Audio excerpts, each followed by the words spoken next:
Hi hello മക്കളെ നമസ്കാരം. അപ്പോൾ നമ്മുടെ ഫിസിക്സ് എക്സാം ഒക്കെ കഴിഞ്ഞു, നല്ല അടിപൊളിയായിട്ട് എല്ലാവരും എഴുതിയിട്ടുണ്ട് അല്ലേ? അപ്പോൾ നമുക്ക് ആ എക്സാം ക്വസ്റ്റ്യൻ പേപ്പർ ഡിസ്കഷനിലേക്ക് കടക്കാം. അപ്പോൾ എക്സാം എങ്ങനെ ഉണ്ടായിരുന്നുള്ള കാര്യങ്ങളൊക്കെ നിങ്ങൾ തീർച്ചയായിട്ടും കമൻറ്റ് ബോക്സിൽ മെസ്സേജ് കാര്യങ്ങളൊക്കെ അയക്കാം തീർച്ചയായിട്ടും. അപ്പോൾ നമുക്ക് ക്വസ്റ്റ്യനിലേക്ക് കടക്കാം. ഫസ്റ്റ് ക്വസ്റ്റ്യൻ ഇതായിരുന്നു. ചിത്രങ്ങൾ തന്നിരിക്കുന്നു, അതിൽ കറക്റ്റായ ചിത്രം ഏതാണെന്നാണ് നമ്മൾ ചോദിച്ചിരിക്കുന്നത്. നിങ്ങൾ ഡിസ്പേഷൻ്റെ ഭാഗം പഠിച്ചപ്പോൾ പ്രിസത്തിലൂടെ സൺലൈറ്റ് പതിക്കുമ്പോൾ 7 നിറങ്ങളായിട്ട് വേർതിരിയുന്ന ചിത്രം നിങ്ങൾ പഠിച്ചിട്ടുണ്ടല്ലോ. കാണുമ്പോൾ തന്നെ അറിയാം ഏതാണ്, സി ആണ് അല്ലേ? ഡീവിയേഷൻ, വ്യതിയാനം കൂടുതൽ കാണിക്കുന്നത് വയലറ്റിനും കുറവ് കാണിക്കുന്നത് റെഡിനും അല്ലേ? വ്യതിയാനം കുറവ് കാണിക്കുന്ന റെഡിനെയും സൂചിപ്പിക്കുന്ന ചിത്രം ഏതാണ്? സി ആണ്. അപ്പോൾ ആൻസർ സി വരുന്നു. ഓക്കെ, അടുത്ത സെക്ഷൻ പറയുന്നത് ഒരു സ്റ്റേറ്റ്മെൻറ്റ് ഒരു റീസൺ തന്നിരിക്കുന്നു. ആ സ്റ്റേറ്റ്മെൻറ്റ് റീസണെ ബേസ് ചെയ്തിട്ട് കറക്റ്റായ ആൻസർ ABCD ഓപ്ഷനിൽ നിന്ന് തിരഞ്ഞെടുത്തിരുന്നു. അപ്പോൾ സ്റ്റേറ്റ്മെൻറ്റ് ഇതാണ്: speed of A wave through A medium depends on the characteristics of the medium. ഒരു തരംഗത്തിൻ്റെ വേഗത എന്ന് പറയുന്നത് അത് ഏത് മാധ്യമത്തിലൂടെയാണോ പോകുന്നത് ആ മാധ്യമത്തിൻ്റെ ചില സവിശേഷതകളെ ആശ്രയിച്ചിരിക്കും. അപ്പോൾ ഒരുപാട് സവിശേഷതകളുണ്ട് അല്ലേ? മാധ്യമത്തിന് ഒരുപാട് ഓപ്റ്റിക്കൽ ഡെൻസിറ്റി എന്നൊക്കെ പറഞ്ഞ് കുറേ, പ്രകാശിക സാന്ദ്രത എന്നൊക്കെ പറഞ്ഞ് കുറേ കാര്യങ്ങളുണ്ട്. അപ്പോൾ അതാണ് സ്റ്റേറ്റ്മെൻറ്റ് കൊടുത്തിരിക്കുന്നത്. റീസൺ പറയുന്നത് വെൻ സ്പീഡ് ഈസ് കോൺസ്റ്റൻറ്റ്, വേഗത സ്ഥിരമായിരിക്കുമ്പോൾ ഫ്രീക്വൻസി ഓഫ് ദി വേവ്, തരംഗത്തിൻ്റെ ആവൃത്തി എന്ന് പറയുന്നത് വേവ് ലെങ്ത്, തരംഗ ദൈർഘ്യത്തിനോട് ഇൻവേഴ്സ്ലി പ്രപ്പോർഷണൽ ആയിരിക്കും, വിപരീത അനുപാതത്തിലായിരിക്കും എന്നാണ് പറയുന്നത്. അപ്പോൾ ഇവിടെ സ്റ്റേറ്റ്മെൻറ്റും റീസണും നമുക്ക് കറക്റ്റ് ആണെന്ന് പറയാം, പക്ഷേ സ്റ്റേറ്റ്മെൻറ്റിനുള്ള കറക്റ്റ് റീസണാണ് അത് കൊടുത്തേക്കണേന്ന് നമുക്ക് ഉറപ്പിച്ച് പറയാൻ പറ്റില്ല. അങ്ങനെ ഒരു ഉത്തരം നമുക്ക് ഇവിടെ ഉണ്ടോ? ഉണ്ട്, ബി ആണ് അല്ലേ? Statement and reason are correct. കാര്യവും കാരണവും ശരിയാണ്, പക്ഷേ however the reason does not explain the statement. അപ്പോൾ ശരിക്കും നമുക്ക് ഓപ്ഷനായിട്ട് ഇടാൻ പറ്റുന്ന ആൻസർ ഏതാണ്? ആൻസർ ബി ആണ്. ഓക്കെ, അപ്പോൾ അടുത്തത്, ഇതും 1 മാർക്കിന് സിമ്പിളായിട്ട് നമുക്ക് 1 മാർക്ക് സ്കോർ ചെയ്യാൻ പറ്റുന്ന ഒരു ക്വസ്റ്റ്യൻ ആയിരുന്നു. അടുത്ത question, in the figure L denote A lens. അവിടെ എൽ എന്ന് സൂചിപ്പിച്ചിരിക്കുന്നത് ഒരു ലെൻസ് ആണ്. What type of lens is indicate in the picture. ഇതിൽ ഏത് ലെൻസിനെയാണ് സൂചിപ്പിക്കണമെന്നാണ് ചോദിച്ചിരിക്കുന്നത്. നിങ്ങൾക്ക് നോക്കുമ്പോൾ തന്നെ മനസ്സിലാവും, ലൈറ്റ് റേ വന്നിട്ട് ഡൈവർ ചെയ്താൽ പോകുന്നത് അല്ലേ? ഡൈവർ ചെയ്ത് പോകുന്ന ലെൻസ് ഏതായിരിക്കും? ഇവിടെ കോൺവെക്സ് ആയിരിക്കോ കോൺകേവ് ആയിരിക്കോ? ഒരു സംശയവും വേണ്ട, ഏതാണ്? എ ആണ്, കോൺകേവ് ലെൻസ് ആയിരിക്കും. ഓക്കെ, അപ്പോൾ അതിനും 1 മാർക്ക് സിമ്പിളായിട്ട് സ്കോർ ചെയ്യാൻ പറ്റുന്ന ഒരു സെക്ഷൻ ആയിരുന്നു. അടുത്തത്, എ കോൺവെക്സ് ലെൻസ് ഫോംസ്. ഒരു കോൺവെക്സ് ലെൻസ് ആണ്, അത് റിയൽ ഇൻവേർട്ടഡ് ആൻഡ് മാഗ്നിഫൈഡ്. യഥാർത്ഥം തലകീഴായത് വലിയ ഇമേജിനെ തരുന്നു. Based on this some statement. ഈ ഒരു സ്റ്റേറ്റ്മെൻറ്റ് ബേസ് ചെയ്ത് താഴെ കുറച്ച് കാര്യങ്ങൾ കൊടുത്തിട്ടുണ്ട്. ഈ ഒരു കാര്യത്തെ ബേസ് ചെയ്ത് താഴെ കുറച്ച് കാര്യങ്ങൾ കൊടുത്തിട്ടുണ്ട്. അപ്പോൾ അതിൽ നിന്നും ശരിയായ ഉത്തരം തിരഞ്ഞെടുത്ത് എഴുതാനാണ്. അപ്പോൾ ഓപ്ഷൻസ്, സ്റ്റേറ്റ്മെൻറ്റുകൾ ഏതൊക്കെയാണ്? Convex lens is a diverging lens. ഒരു കോൺവെക്സ് ലെൻസ് ഡൈവർജിങ് ലെൻസ് ആണെന്ന് പറയാം. ഡൈവർജിങ് അല്ല, കോൺവെക്സ് ലെൻസ് കൺവെർജിങ് ലെൻസ് ആണ്. അപ്പോൾ അത് തെറ്റാണ്. The object is placed between the focus and the lens. Object is placed between the focus and lens. ഫോക്കസിനും ലെൻസിനും ഇടയിലാണ് object വെച്ചിരിക്കുന്നത് എന്ന് പറയുന്നുണ്ട്. The object is placed between the focus and 2F. Object വെച്ചിരിക്കുന്ന ഫോക്കസിനും 2Fനും ഇടയിലാണെന്ന് പറയുന്നുണ്ട്. പിന്നെ the object is placed at the focus. Object വെച്ചിരിക്കുന്ന ഫോക്കസിലാണെന്ന് പറയുന്നത്. നമുക്ക് ആൻസർ കൊടുത്തിരിക്കുന്നത് ഡി ആണ്. ഡി ഓപ്ഷൻ ഏതാണ്? 3rd ഉം 4th ആണ്. അപ്പോൾ നിങ്ങൾക്ക് തന്നിരിക്കുന്ന സംഭവം എന്തായിരുന്നു? റിയൽ ഇൻവേർട്ടഡ് മാഗ്നിഫൈഡ് ആണ്. യഥാർത്ഥം തലകീഴായത്. പിന്നുള്ളത് ചെറുതെന്നല്ല പറഞ്ഞിരിക്കുന്നത്, മാഗ്നിഫൈഡ്, വലുതെന്നാണ് പറയുന്നത്. വലുതായി കാണിക്കുന്ന 2 സന്ദർഭങ്ങളാണ് ശരിക്കും കോൺവെക്സിൻ്റെ കേസിൽ പ്രധാനമായിട്ടും വരുന്നത്. ഏതൊക്കെയാണ് ആ സന്ദർഭങ്ങൾ? ഒന്ന്, ഫോക്കസിൽ വെക്കണം. ഫോക്കസിൽ വെച്ച് കഴിഞ്ഞാൽ ഇമേജ് ഫോം ചെയ്ത് ഇൻഫിനിറ്റിയിലായിരിക്കും, അനന്തതയിലായിരിക്കും. നിങ്ങൾ പഠിച്ചിട്ടുണ്ട് അല്ലേ? അപ്പോൾ അത് വലുതാണ്. പിന്നെ അതുപോലെ തന്നെ ഇൻവേർട്ടഡ് റിയലുമാണ്, യഥാർത്ഥം തലകീഴായതാണ്. പിന്നെ എവിടെ വെക്കണം? എഫിൻ്റെയും 2Fൻ്റെ ഇടയിൽ വെച്ചാലും എവിടെ കിട്ടുന്നു? എഫിൻ്റെയും 2Fൻ്റെയും ഇടയിൽ വെച്ച് കഴിഞ്ഞാൽ ഇമേജ് വന്നത് എവിടെ ആയിരിക്കുള്ളൂ? ബിയോണ്ട് 2F ആയിരിക്കും, 2Fൻ്റെ അപ്പുറം ആയിരിക്കും. അവിടെയും ഇമേജ് വന്നത് മാഗ്നിഫൈഡ് ആണ്, വലുതായിരിക്കും, റിയൽ ആയിരിക്കും, ഇൻവേർട്ടഡ് ആയിരിക്കും, യഥാർത്ഥമായിരിക്കും, തല കീഴായിരിക്കും. ഓപ്ഷൻ വരുന്നത് ഏതാണ്? ഓപ്ഷൻ ഡി ആണ്. ഓക്കെ, അപ്പോൾ 1 മാർക്കിൻ്റെ ക്വസ്റ്റ്യൻസ് വെറുതെ സിമ്പിളായിട്ടൊന്ന് ആലോചിച്ചാൽ നമുക്ക് കിട്ടുന്ന ഉത്തരങ്ങൾ ഇതിലുള്ളൂ. ഉത്തരങ്ങൾ അവിടെ തന്നെ ഉണ്ട്, ജസ്റ്റ് ഒന്ന് തിരഞ്ഞുപിടിച്ച് എഴുതിയാൽ മതി എന്ന് മാത്രം. അപ്പോൾ സെക്ഷൻ എ കഴിഞ്ഞു. ഇനി അടുത്ത നമുക്ക് സെക്ഷൻ ബിയിലേക്ക് പോവാം. സെക്ഷൻ ബി ഇതാണ്: focal length of a lens is positive 20 centimetre. Focal length positive വന്നിരിക്കുന്നത്. ഏത് ടൈപ്പ് ലെൻസ് ആണെന്ന് പറയുന്നുണ്ട്. ഏത് ടൈപ്പ് ലെൻസ് ആയിരിക്കും? പോസിറ്റീവ് ആണ്. ഫോക്കസ് ദൂരമെങ്കിൽ അത് ഏത് ലെൻസ് ആണ്? കോൺവെക്സ് ലെൻസ് ആയിരിക്കും. What is a power of the lens? Power ആണുള്ള ഇക്വേഷൻ നിങ്ങൾക്കറിയാം, P = 1/F ആണ്. അതല്ലെങ്കിൽ എഫ് എന്ന് പറഞ്ഞു കഴിഞ്ഞാൽ പവർ ഓഫ് ലെൻസ് കാണാൻ പറഞ്ഞു കഴിഞ്ഞാൽ ഫോക്കൽ ലെങ്ത് മീറ്ററിലാണ് എടുക്കേണ്ടത്. നമുക്കിവിടെ തന്നിരിക്കുന്ന സെൻറ്റിമീറ്ററിൽ, അപ്പോൾ എന്തിലേക്ക് മാറ്റണം? മീറ്ററിലേക്ക് മാറ്റണം. അതിനാണ് 100/F in സെൻറ്റിമീറ്റർ എന്ന് അവിടെ എഴുതിയിരിക്കുന്നത്. നിങ്ങളല്ലെങ്കിൽ 1/F തന്നെ എടുത്താൽ മതി. 1/F എടുക്കുമ്പോൾ നിങ്ങൾ ചെയ്യേണ്ട കാര്യം, ഇവിടെ നമ്മൾ ചെയ്തിരിക്കുന്ന 100/20 എന്നാണ്. നിങ്ങൾക്ക് വേണമെങ്കിൽ ഇവിടെ 1/ ഫോക്കസിൻ്റെ സ്ഥാനത്ത് 20 എന്ന് കൊടുക്കാം.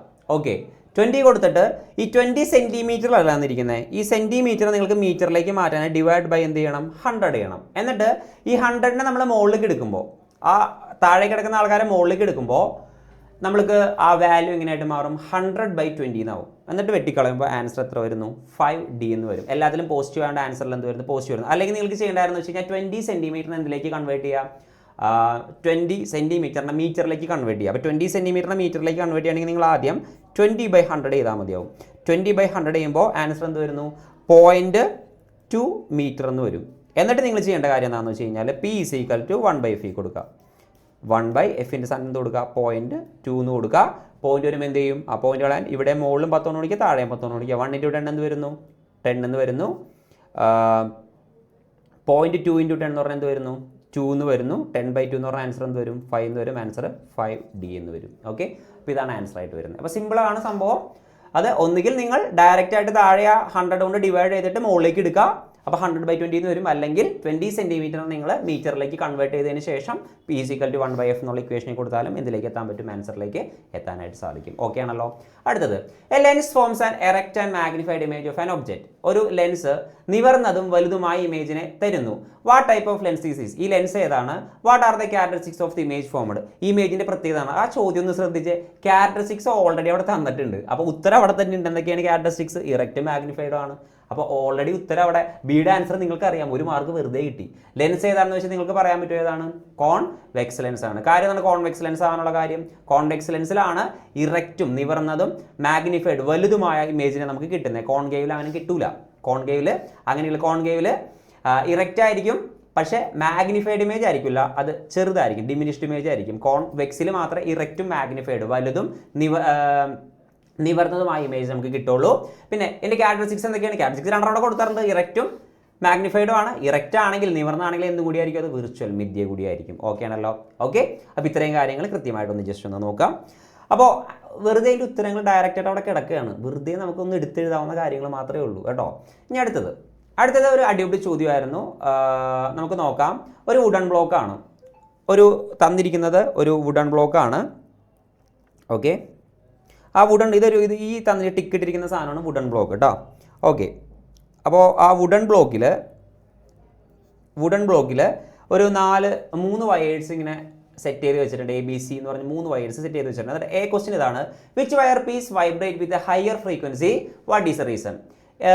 ഏത് വയറായിരിക്കും ഏറ്റവും ഹയർ ഫ്രീക്വൻസിയിൽ വൈബ്രേറ്റ് ചെയ്യണം? അപ്പോൾ വൈബ്രേറ്റ് ചെയ്യണമെങ്കിൽ അവിടെ ഒരു ഓപ്ഷൻ കൊടുത്തിട്ടുണ്ട്. When the wooden block was vibrated all the wires underwent forced vibration. Wooden block vibrate ചെയ്യിച്ചാൽ, ആ മരക്കട്ട കമ്പനം ചെയ്യിപ്പിച്ച് കഴിഞ്ഞാൽ അതിൻ്റെ ഫലമായിട്ട് ബാക്കി വയറുകൾ എന്ത് ചെയ്യാൻ തുടങ്ങും? കമ്പനം ചെയ്യാൻ തുടങ്ങും. അതിൻ്റെ ചോദ്യം ഇതാണ്: വിച്ച് വയർ പീസ് വൈബ്രേറ്റ് ചെയ്യുന്ന ഹയർ ഫ്രീക്വൻസി? ഏത് വയറാണ്, കമ്പിയാണ് കൂടുതൽ ആയിട്ട് ഹയർ ഫ്രീക്വൻസിയിൽ, ഉയർന്ന ആവൃത്തിയിൽ വൈബ്രേറ്റ് ചെയ്യുന്നത്? റീസൺ എന്താണ്?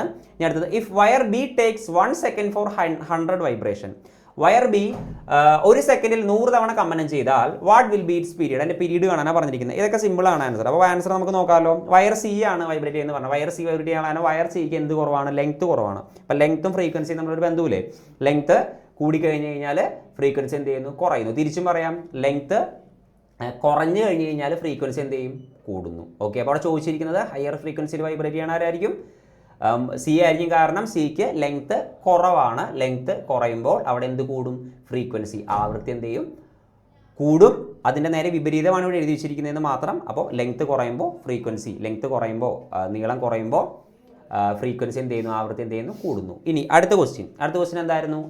നമ്മൾ കണ്ടുപിടിക്കാൻ വേണ്ടി ടൈം പീരീഡ് ആണല്ലോ ഇക്വേഷൻ. T = 1/F ആണ്. ഓക്കെ, നിങ്ങൾ ഫ്രീക്വൻസി ആണ് ഓൾറെഡി പഠിക്കുന്നത്. F = 1/T എന്ന് പഠിക്കുന്നുണ്ട്. അതിൽ നിന്നും T കണ്ടുപിടിക്കുക. T = 1/F. അപ്പോൾ ഫ്രീക്വൻസി ഇവിടെ നമുക്ക് തന്നിട്ടുണ്ട്. 1 സെക്കൻഡിൽ 100 വൈബ്രേഷൻ. 1 സെക്കൻഡിലുള്ള കമ്പനങ്ങളുടെ വൈബ്രേഷൻ എന്താണ് നമ്മൾ ഫ്രീക്വൻസി എന്ന് പറയുന്നത്? 1 സെക്കൻഡിൽ 100 വൈബ്രേഷൻ ആണെങ്കിൽ ഫ്രീക്വൻസി എന്തായിരിക്കും? 100 ഹെർട്സ് ആയിരിക്കും. അപ്പോൾ Fൻ്റെ സ്ഥാനം നമ്മൾ എന്ത് കൊടുക്കുന്നു? 100 എന്ന് കൊടുക്കുന്നു. അപ്പോൾ 1/100 ചെയ്ത് കഴിഞ്ഞാൽ ആൻസർ എന്ത് വരുന്നു? 0.01 സെക്കൻഡ് എന്ന് വരുന്നു. അപ്പോൾ ഇതാണ് ആൻസർ ആയിട്ട് വരുന്നത് കേട്ടോ. ഓക്കെ, അടുത്തത് ഇത് അടിപൊളി ചോദ്യമാണ്. കുറേ പേര് തെറ്റിച്ച് വയ്ക്കാൻ പോസിബിലിറ്റി ഉള്ളൊരു ചോദ്യമാണ്. സിമ്പിൾ ക്വസ്റ്റ്യൻ ആയിരുന്നു, പക്ഷേ ശ്രദ്ധിക്കാതെ വായിച്ചു കഴിഞ്ഞ് കഴിഞ്ഞാൽ ഉത്തരം തെറ്റിപ്പോകും. ചോദ്യം ഇതാണ്: when volcanic eruption and earthquakes occur sometimes large scale displacement of ocean water result in disaster. Large scale of ocean water എന്ത് ചെയ്യുന്നു? ഇങ്ങനെ വരുന്നു അല്ലേ? സമുദ്രത്തിൽ ഇങ്ങനെ വരും. ഇവിടെ ചോദിച്ചിരിക്കുന്നത് by what name are the result ocean waves എന്നാണ്. ഈ അവിടെ ഉണ്ടാകുന്ന ഓഷൻ വേവ്സിനെ വിളിക്കുന്ന പേരാണ് ചോദിച്ചിരിക്കുന്നത്. ആ ഓഷൻ വേവ്സിനെ വിളിക്കുന്ന പേരെന്തായിരുന്നു? സുനാമി എന്നാണ് കേട്ടോ. ഓക്കെ, ഇനി അടുത്ത ചോദ്യം എന്താ? കുറേ പേര് സീസ്മിക് വേവ് എന്ന് എഴുതി വെച്ചിട്ടുണ്ടാവും. ഇവിടെ ചോദിച്ചിരിക്കുന്ന ഓഷ്യൻ വേവിനെ വിളിക്കുന്ന പേരാണ് ചോദിച്ചിരിക്കുന്നത്. അപ്പോൾ എന്താണ് അതിൻ്റെ ആൻസർ വരുന്നത്? സുനാമി എന്നാണ് ആൻസർ വരേണ്ടത്. What measure can be take to escape from this disaster? ഇതിൽ നിന്നും രക്ഷ നേടാൻ എന്തൊക്കെ കാര്യങ്ങൾ നമ്മൾ നോക്കണം എന്നാണ് ചോദിച്ചിരിക്കുന്നത്. കുറേ കാര്യങ്ങളുണ്ട് അല്ലേ. അപ്പോൾ ഞാൻ ജസ്റ്റ് ഒന്ന് വായിക്കാം. Take the sudden receding of a sea water from the shore as a warning sign of an approaching tsunami. കടൽ വെള്ളം പെട്ടെന്ന് കരയിൽ നിന്ന് പിൻവാങ്ങുന്നത് സുനാമിയുടെ മുന്നറിയിപ്പ് സൂചനയായി കണക്കാക്കുക. പിന്നെ do not assume the danger is over by your self, instead wait for official announcement. അപകടം സ്വയം അവസാനിച്ചു എന്ന് കരുതരുത്, പകരം ഔദ്യോഗിക അറിയിപ്പുകൾക്കായിട്ട് എന്ത് ചെയ്യണം? കാത്തിരിക്കണം. പിന്നെ life is precious, so focus on saving your life not your belongings. അല്ലേ, ജീവൻ വിലപ്പെട്ടതാണ്, അതിനാൽ നിങ്ങളുടെ വസ്തുക്കളല്ല, നേരെ മറിച്ച് നിങ്ങളുടെ ജീവനാണ് രക്ഷിക്കുന്നതിൽ ശ്രദ്ധ കേന്ദ്രീകരിക്കേണ്ടത്. If caught in a tsunami, try to hold on tightly to any floating object and attempt to save yourself. സുനാമിയിൽ അകപ്പെട്ടാൽ പൊങ്ങിക്കിടക്കുന്ന ഏതെങ്കിലും വസ്തുവിനെ മുറുകെ പിടിച്ച് സ്വയം രക്ഷിക്കാൻ ശ്രമിക്കുക. ഇങ്ങനെ കുറേ പോയിന്റുകളുണ്ട്. അപ്പോൾ 4 പോയിന്റുകളാണ് അവിടെ പ്രധാനമായിട്ട് ഇട്ടിരിക്കുന്നത് കേട്ടോ. ഓക്കെ, അടുത്ത 8ാമത്തെ question. A bat produced sound waves and receiving the reflecting wave from an insects 0.1 second later. If the speed of sound in air in 350 meter per second, how far away in insects? കണ്ടോ, ഒരു bat ഒരു sound wave produce ചെയ്യാണ്, അത് reflect ചെയ്ത് അത് തിരിച്ചെത്തുന്നു അല്ലേ. ഒരു insects, ഒരു ഷഡ്പദത്തിൽ നിന്നുള്ള സൗണ്ടാണ് അങ്ങനെ റിഫ്ലക്റ്റ് ചെയ്ത് തിരിച്ചെത്തുന്നത്. എത്ര സെക്കൻഡിന് ശേഷം? 0.1 സെക്കൻഡിന് ശേഷം. സ്പീഡ് ഓഫ് സൗണ്ട് എത്രയാണെന്ന് ഇരിക്കുന്നത്? ശബ്ദവേഗം എത്രയാണ്? 350 മീറ്റർ പെർ സെക്കൻഡ് ആണെന്ന് ഇരിക്കുന്നത്. അങ്ങനെയാണെങ്കിൽ ഇൻസെക്ട്സ് എത്ര അകലെ ഇരിക്കുന്നതാണ്? അതായത് ആ ബാറ്റും ഇൻസെക്ട്സും നമ്മൾ ഇൻസെക്ട്സ് ഇപ്പോൾ ഇരിക്കുന്നത്. അപ്പോൾ ഇൻസെക്ട്സ് ആണ് റിഫ്ലക്റ്റിംഗ് സർഫസ്, പ്രതിപതന തലം. അത് തമ്മിൽ എത്ര അകലെ ഇരിക്കുന്ന ചോദിച്ചിരിക്കുന്നത്. അപ്പോൾ ഇവിടെ നിങ്ങൾ ഓൾറെഡി ഒരു ഇക്വേഷൻ പഠിക്കുന്നുണ്ട്, ഡിസ്റ്റൻസ് കാണാൻ. വെലോസിറ്റിയുടെ ഇക്വേഷൻ നിങ്ങൾക്ക് അറിയാം. പ്രവേഗത്തിൻ്റെ ഇക്വേഷൻ ഡിസ്റ്റൻസ് ബൈ ടൈം ആണ് അല്ലേ, അല്ലെങ്കിൽ ഡിസ്പ്ലേസ്മെന്റ് ബൈ ടൈം ആണ്. അതിൽ നിന്ന് നമ്മൾ എന്ത് ചെയ്യുന്നു? എന്ത് കാണാനുള്ള ഇക്വേഷൻ കണ്ടെത്തുക? ഡിസ്റ്റൻസ് ആണുള്ള ഇക്വേഷൻ കണ്ടുപിടിക്കുന്നു. അപ്പോൾ ഡിസ്റ്റൻസ് ആണുള്ള ഇക്വേഷൻ കണ്ടുപിടിക്കുമ്പോൾ v = d/t യിൽ നിന്നും ഡിസ്റ്റൻസ് കാണുമ്പോൾ ഡിസ്റ്റൻസിനടുത്ത് ടൈമിന് ഇപ്പുറം കൊണ്ടുവരുമ്പോൾ എന്താവും? d = v × t എന്നാവും. പിന്നെ ബൈ എന്ത് ചെയ്യണം? നമ്മൾ 2 ചെയ്യണം. ആ ഒരു ഇക്വേഷനാണ് നമ്മൾ എടുക്കേണ്ടത്. വെലോസിറ്റിയുടെ സ്ഥാനത്ത് 350 കൊടുക്കുന്നു, ടൈമിൻ്റെ സ്ഥാനത്ത് 0.1 കൊടുക്കുന്നു. അപ്പോൾ 350 × 0.1 ഡിവൈഡ് ബൈ എന്ത് വരും? 2 വരും. ആൻസർ വരുമ്പോൾ എന്ത് വരുന്നു? 17.5 മീറ്റർ എന്ന് വരുന്നു. ഓക്കെ ആണല്ലോ. അപ്പോൾ ഈ കാര്യങ്ങൾ കൃത്യമായിട്ടൊന്ന് നോക്കുക. ഇത് സിമ്പിൾ ക്വസ്റ്റ്യൻ ആണ്. എക്കോ, പ്രതിധ്വനി എന്നുള്ള ഭാഗവുമായി റിലേറ്റ് ചെയ്തിട്ടുള്ള ഒരു ക്വസ്റ്റ്യൻ ആണ് ചോദിച്ചിരിക്കുന്നത് കേട്ടോ. ഓക്കെ, ഇനി അടുത്തത് what type of mechanical wave is sound wave? ശബ്ദം ഏത് തരം വേവ് ആണ്? എല്ലാവർക്കും അറിയാം. What is A characteristics of motion of particles in A medium when this wave passes through? ഒരു മാധ്യമത്തിലൂടെ ഇത് പോകുമ്പോൾ ആ പാർട്ടിക്കിൾസിൻ്റെ വൈബ്രേഷൻ, കമ്പനം എപ്രകാരമായിരിക്കും? സൗണ്ട് എന്ത് തരത്തിലുള്ള വേവാണ്? അറിയാം, ലോഞ്ചിറ്റ്യൂണൽ വേവാണ്, അനുദൈർഘ്യ തരംഗമാണ്. ഒരു മീഡിയത്തിലൂടെ ഇത് പോകുമ്പോൾ അത് ഏത് തരത്തിലുള്ള വൈബ്രേഷനാണ് ഉണ്ടാക്കുന്നത്? ഏതുതരം ലോഞ്ചിറ്റ്യൂണൽ വേവ് ആണെങ്കിൽ എങ്ങനെയായിരിക്കും വൈബ്രേറ്റ് ചെയ്യുന്നത്? മീഡിയത്തിൻ്റെ പാർട്ടിക്കിൾസ് പോകുമ്പോൾ എങ്ങനെയായിരിക്കും വൈബ്രേറ്റ് ചെയ്യുന്ന? ഡയറക്ഷൻ പാരലൽ ആയിട്ടായിരിക്കും വൈബ്രേറ്റ് ചെയ്യുന്നത് അല്ലേ, സമാന്തരമായിട്ടായിരിക്കും മാധ്യമത്തിലെ പാർട്ടിക്കിൾസിന് മാധ്യമത്തിലെ കണികകൾക്ക് എന്ത് ചെയ്യുന്നത്? കണികകൾ എന്ത് ചെയ്യുന്നത്? കമ്പനം ചെയ്യുന്നത്. ഓക്കെ ആണല്ലോ. യെസ്, അടുത്തൊരു നല്ല ചോദ്യമാണ്. ഇതിങ്ങനെ ഒരു എക്സ്പെരിമെൻറ്റ് ചെയ്യാണ് അവർ. കണ്ടോ, സൺലൈറ്റ് ഒരു പാത്രത്തിൽ കുറച്ച് വെള്ളം എടുത്തിട്ട് അതിലൊരു മിറർ വെച്ചിട്ട് അതിൽ നിന്ന് സൺലൈറ്റ് ഇങ്ങനെ റിഫ്ലക്റ്റ് ചെയ്യിപ്പിച്ച് കഴിഞ്ഞപ്പോൾ നമുക്ക് വിബ്ജർ കിട്ടി. പലതരത്തിലുള്ള സൺലൈറ്റ് ഇങ്ങനെ വേർതിരിയുന്നൊരു സംഭവം കിട്ടി. എന്ന് ചോദിക്കും, what is a reason for sunlight splitting into the component colours? സൂര്യപ്രകാശം ഇങ്ങനെ പല വർണ്ണങ്ങളായിട്ട് വേർതിരിയാനുള്ള കാരണം എന്താണ്? Which are the phenomenon of light that the ray of light falling undergoes? ഇവിടെ ആ ഫിനോമിന ലൈറ്റിൻ്റെ ഏത് ഫിനോമിനാണോ പ്രയോജനപ്പെടുത്തുന്നത് എന്നൊക്കെയാണ് ഇവർ ചോദിച്ചിരിക്കുന്നത്. അപ്പോൾ നമുക്ക് ആൻസർ അറിയാമല്ലോ, ഡിസ്പേർഷൻ ആണ്, പ്രകീർണനമാണ് അല്ലേ. Sunlight split into component colours because dispersion of the light, പ്രകാശത്തിൻ്റെ പ്രകീർണന ഫലമായിട്ടാണ് അത് സംഭവിക്കുന്നത്. Different colours of light are refracted by different amount when passes from air into water. എയറിൽ നിന്ന് അത് വാട്ടറിലേക്ക് വന്ന് മിററിൽ ഇടിച്ചിട്ടല്ലേ തിരിച്ചു വരുന്നത്. അപ്പോൾ അങ്ങനെ വന്നു കഴിയുമ്പോൾ അവിടെ പല നിറങ്ങളായിട്ട് വേർതിരിയും. നിറങ്ങളായിട്ട് അങ്ങനെ വേർതിരിയാനുള്ള കാരണം ഒന്ന്, ഓരോ നിറങ്ങളുടെ വേവ് ലെങ്ത് ഡിഫറൻ്റ് ആണ്, തരംഗദൈർഘ്യം വ്യത്യസ്തമാണ്. അപ്പോൾ ഡീവിയേഷനൊക്കെ വ്യത്യസ്തമായിട്ടിരിക്കും. അങ്ങനെ വ്യത്യസ്ത തോതിൽ അത് ഡീവിയേറ്റ് ചെയ്ത് 7 വർണ്ണങ്ങളായിട്ട് വേർതിരിയാണ് ചെയ്യുന്നത്. അവിടെ റിഫ്രാക്ഷൻ, അപവർത്തനം എന്നുള്ളൊരു പ്രവർത്തനം കൂടി എന്ത് ചെയ്യുന്നുണ്ട്? നടക്കുന്നുണ്ട്. Okay, yes. ഇനി അടുത്ത ചോദ്യം എന്തായിരുന്നു? B, which are the phenomenon of light that they are the ray of light falling undergo? അതിൽ വന്ന് പതിക്കും എന്തൊക്കെ ഫിനോമിനൻസ് ആണ് നടക്കുന്നുണ്ട്? കുറച്ച് ഫിനോമിനൻസ് നടക്കുന്നുണ്ട്. ഒന്ന്, റിഫ്ലക്ഷൻ നടന്നു, ഇടിച്ചിട്ട് തെറിച്ച് വന്നു അല്ലേ, റിഫ്ലക്ഷൻ, പ്രതിപതനം നടന്നു, 7 വർണ്ണങ്ങളായിട്ട് വേർതിരിഞ്ഞു. അതിനർത്ഥം എന്താണ്? ഡിസ്പേർഷൻ, പ്രകീർണനം നടന്നു. പിന്നെന്താണ്?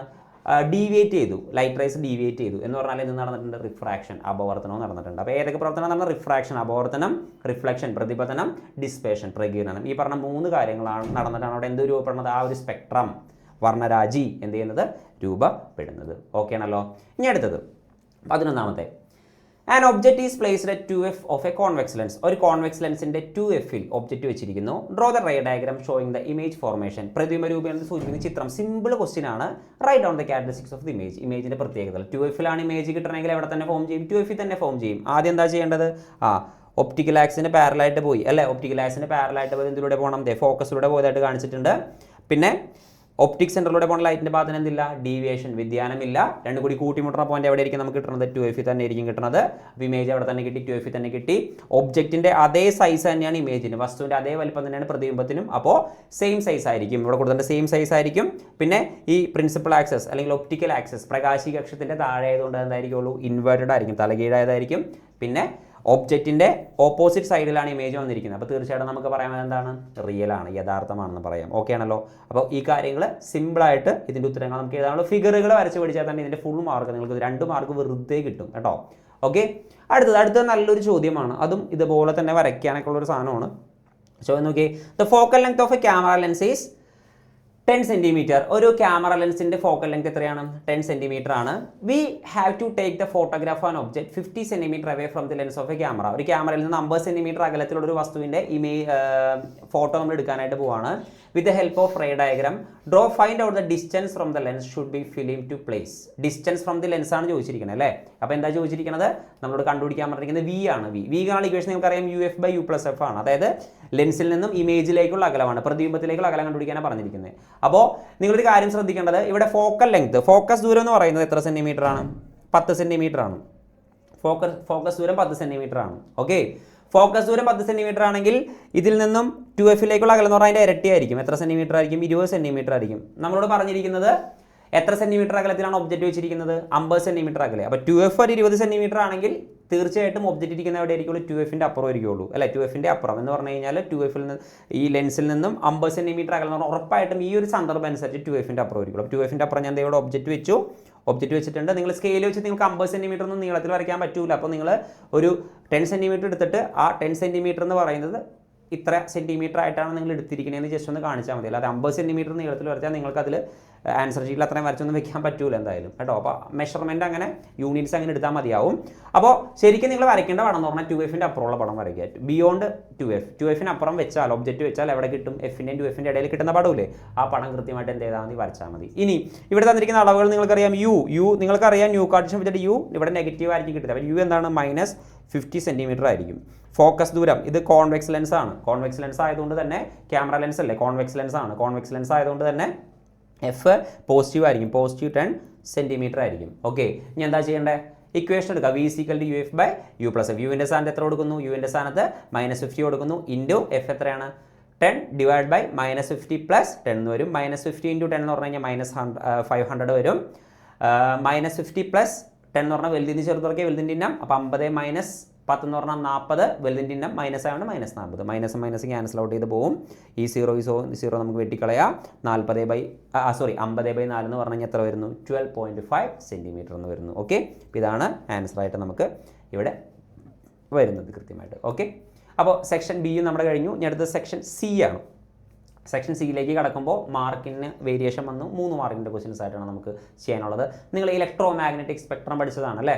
ഇലക്ട്രോ മാഗ്നറ്റിക് സ്പെക്ട്രം, വൈദ്യുത കാന്തിക സ്പെക്ട്രം. അവർ ചോദിക്കുന്നുണ്ട് arrange the following radiation in the ascending order of wave length. Increasing order ആണ്, അസെൻഡിങ് ഓർഡർ. ചെറുതിൽ നിന്ന് വലുതിലോട്ട്. ഓക്കെ.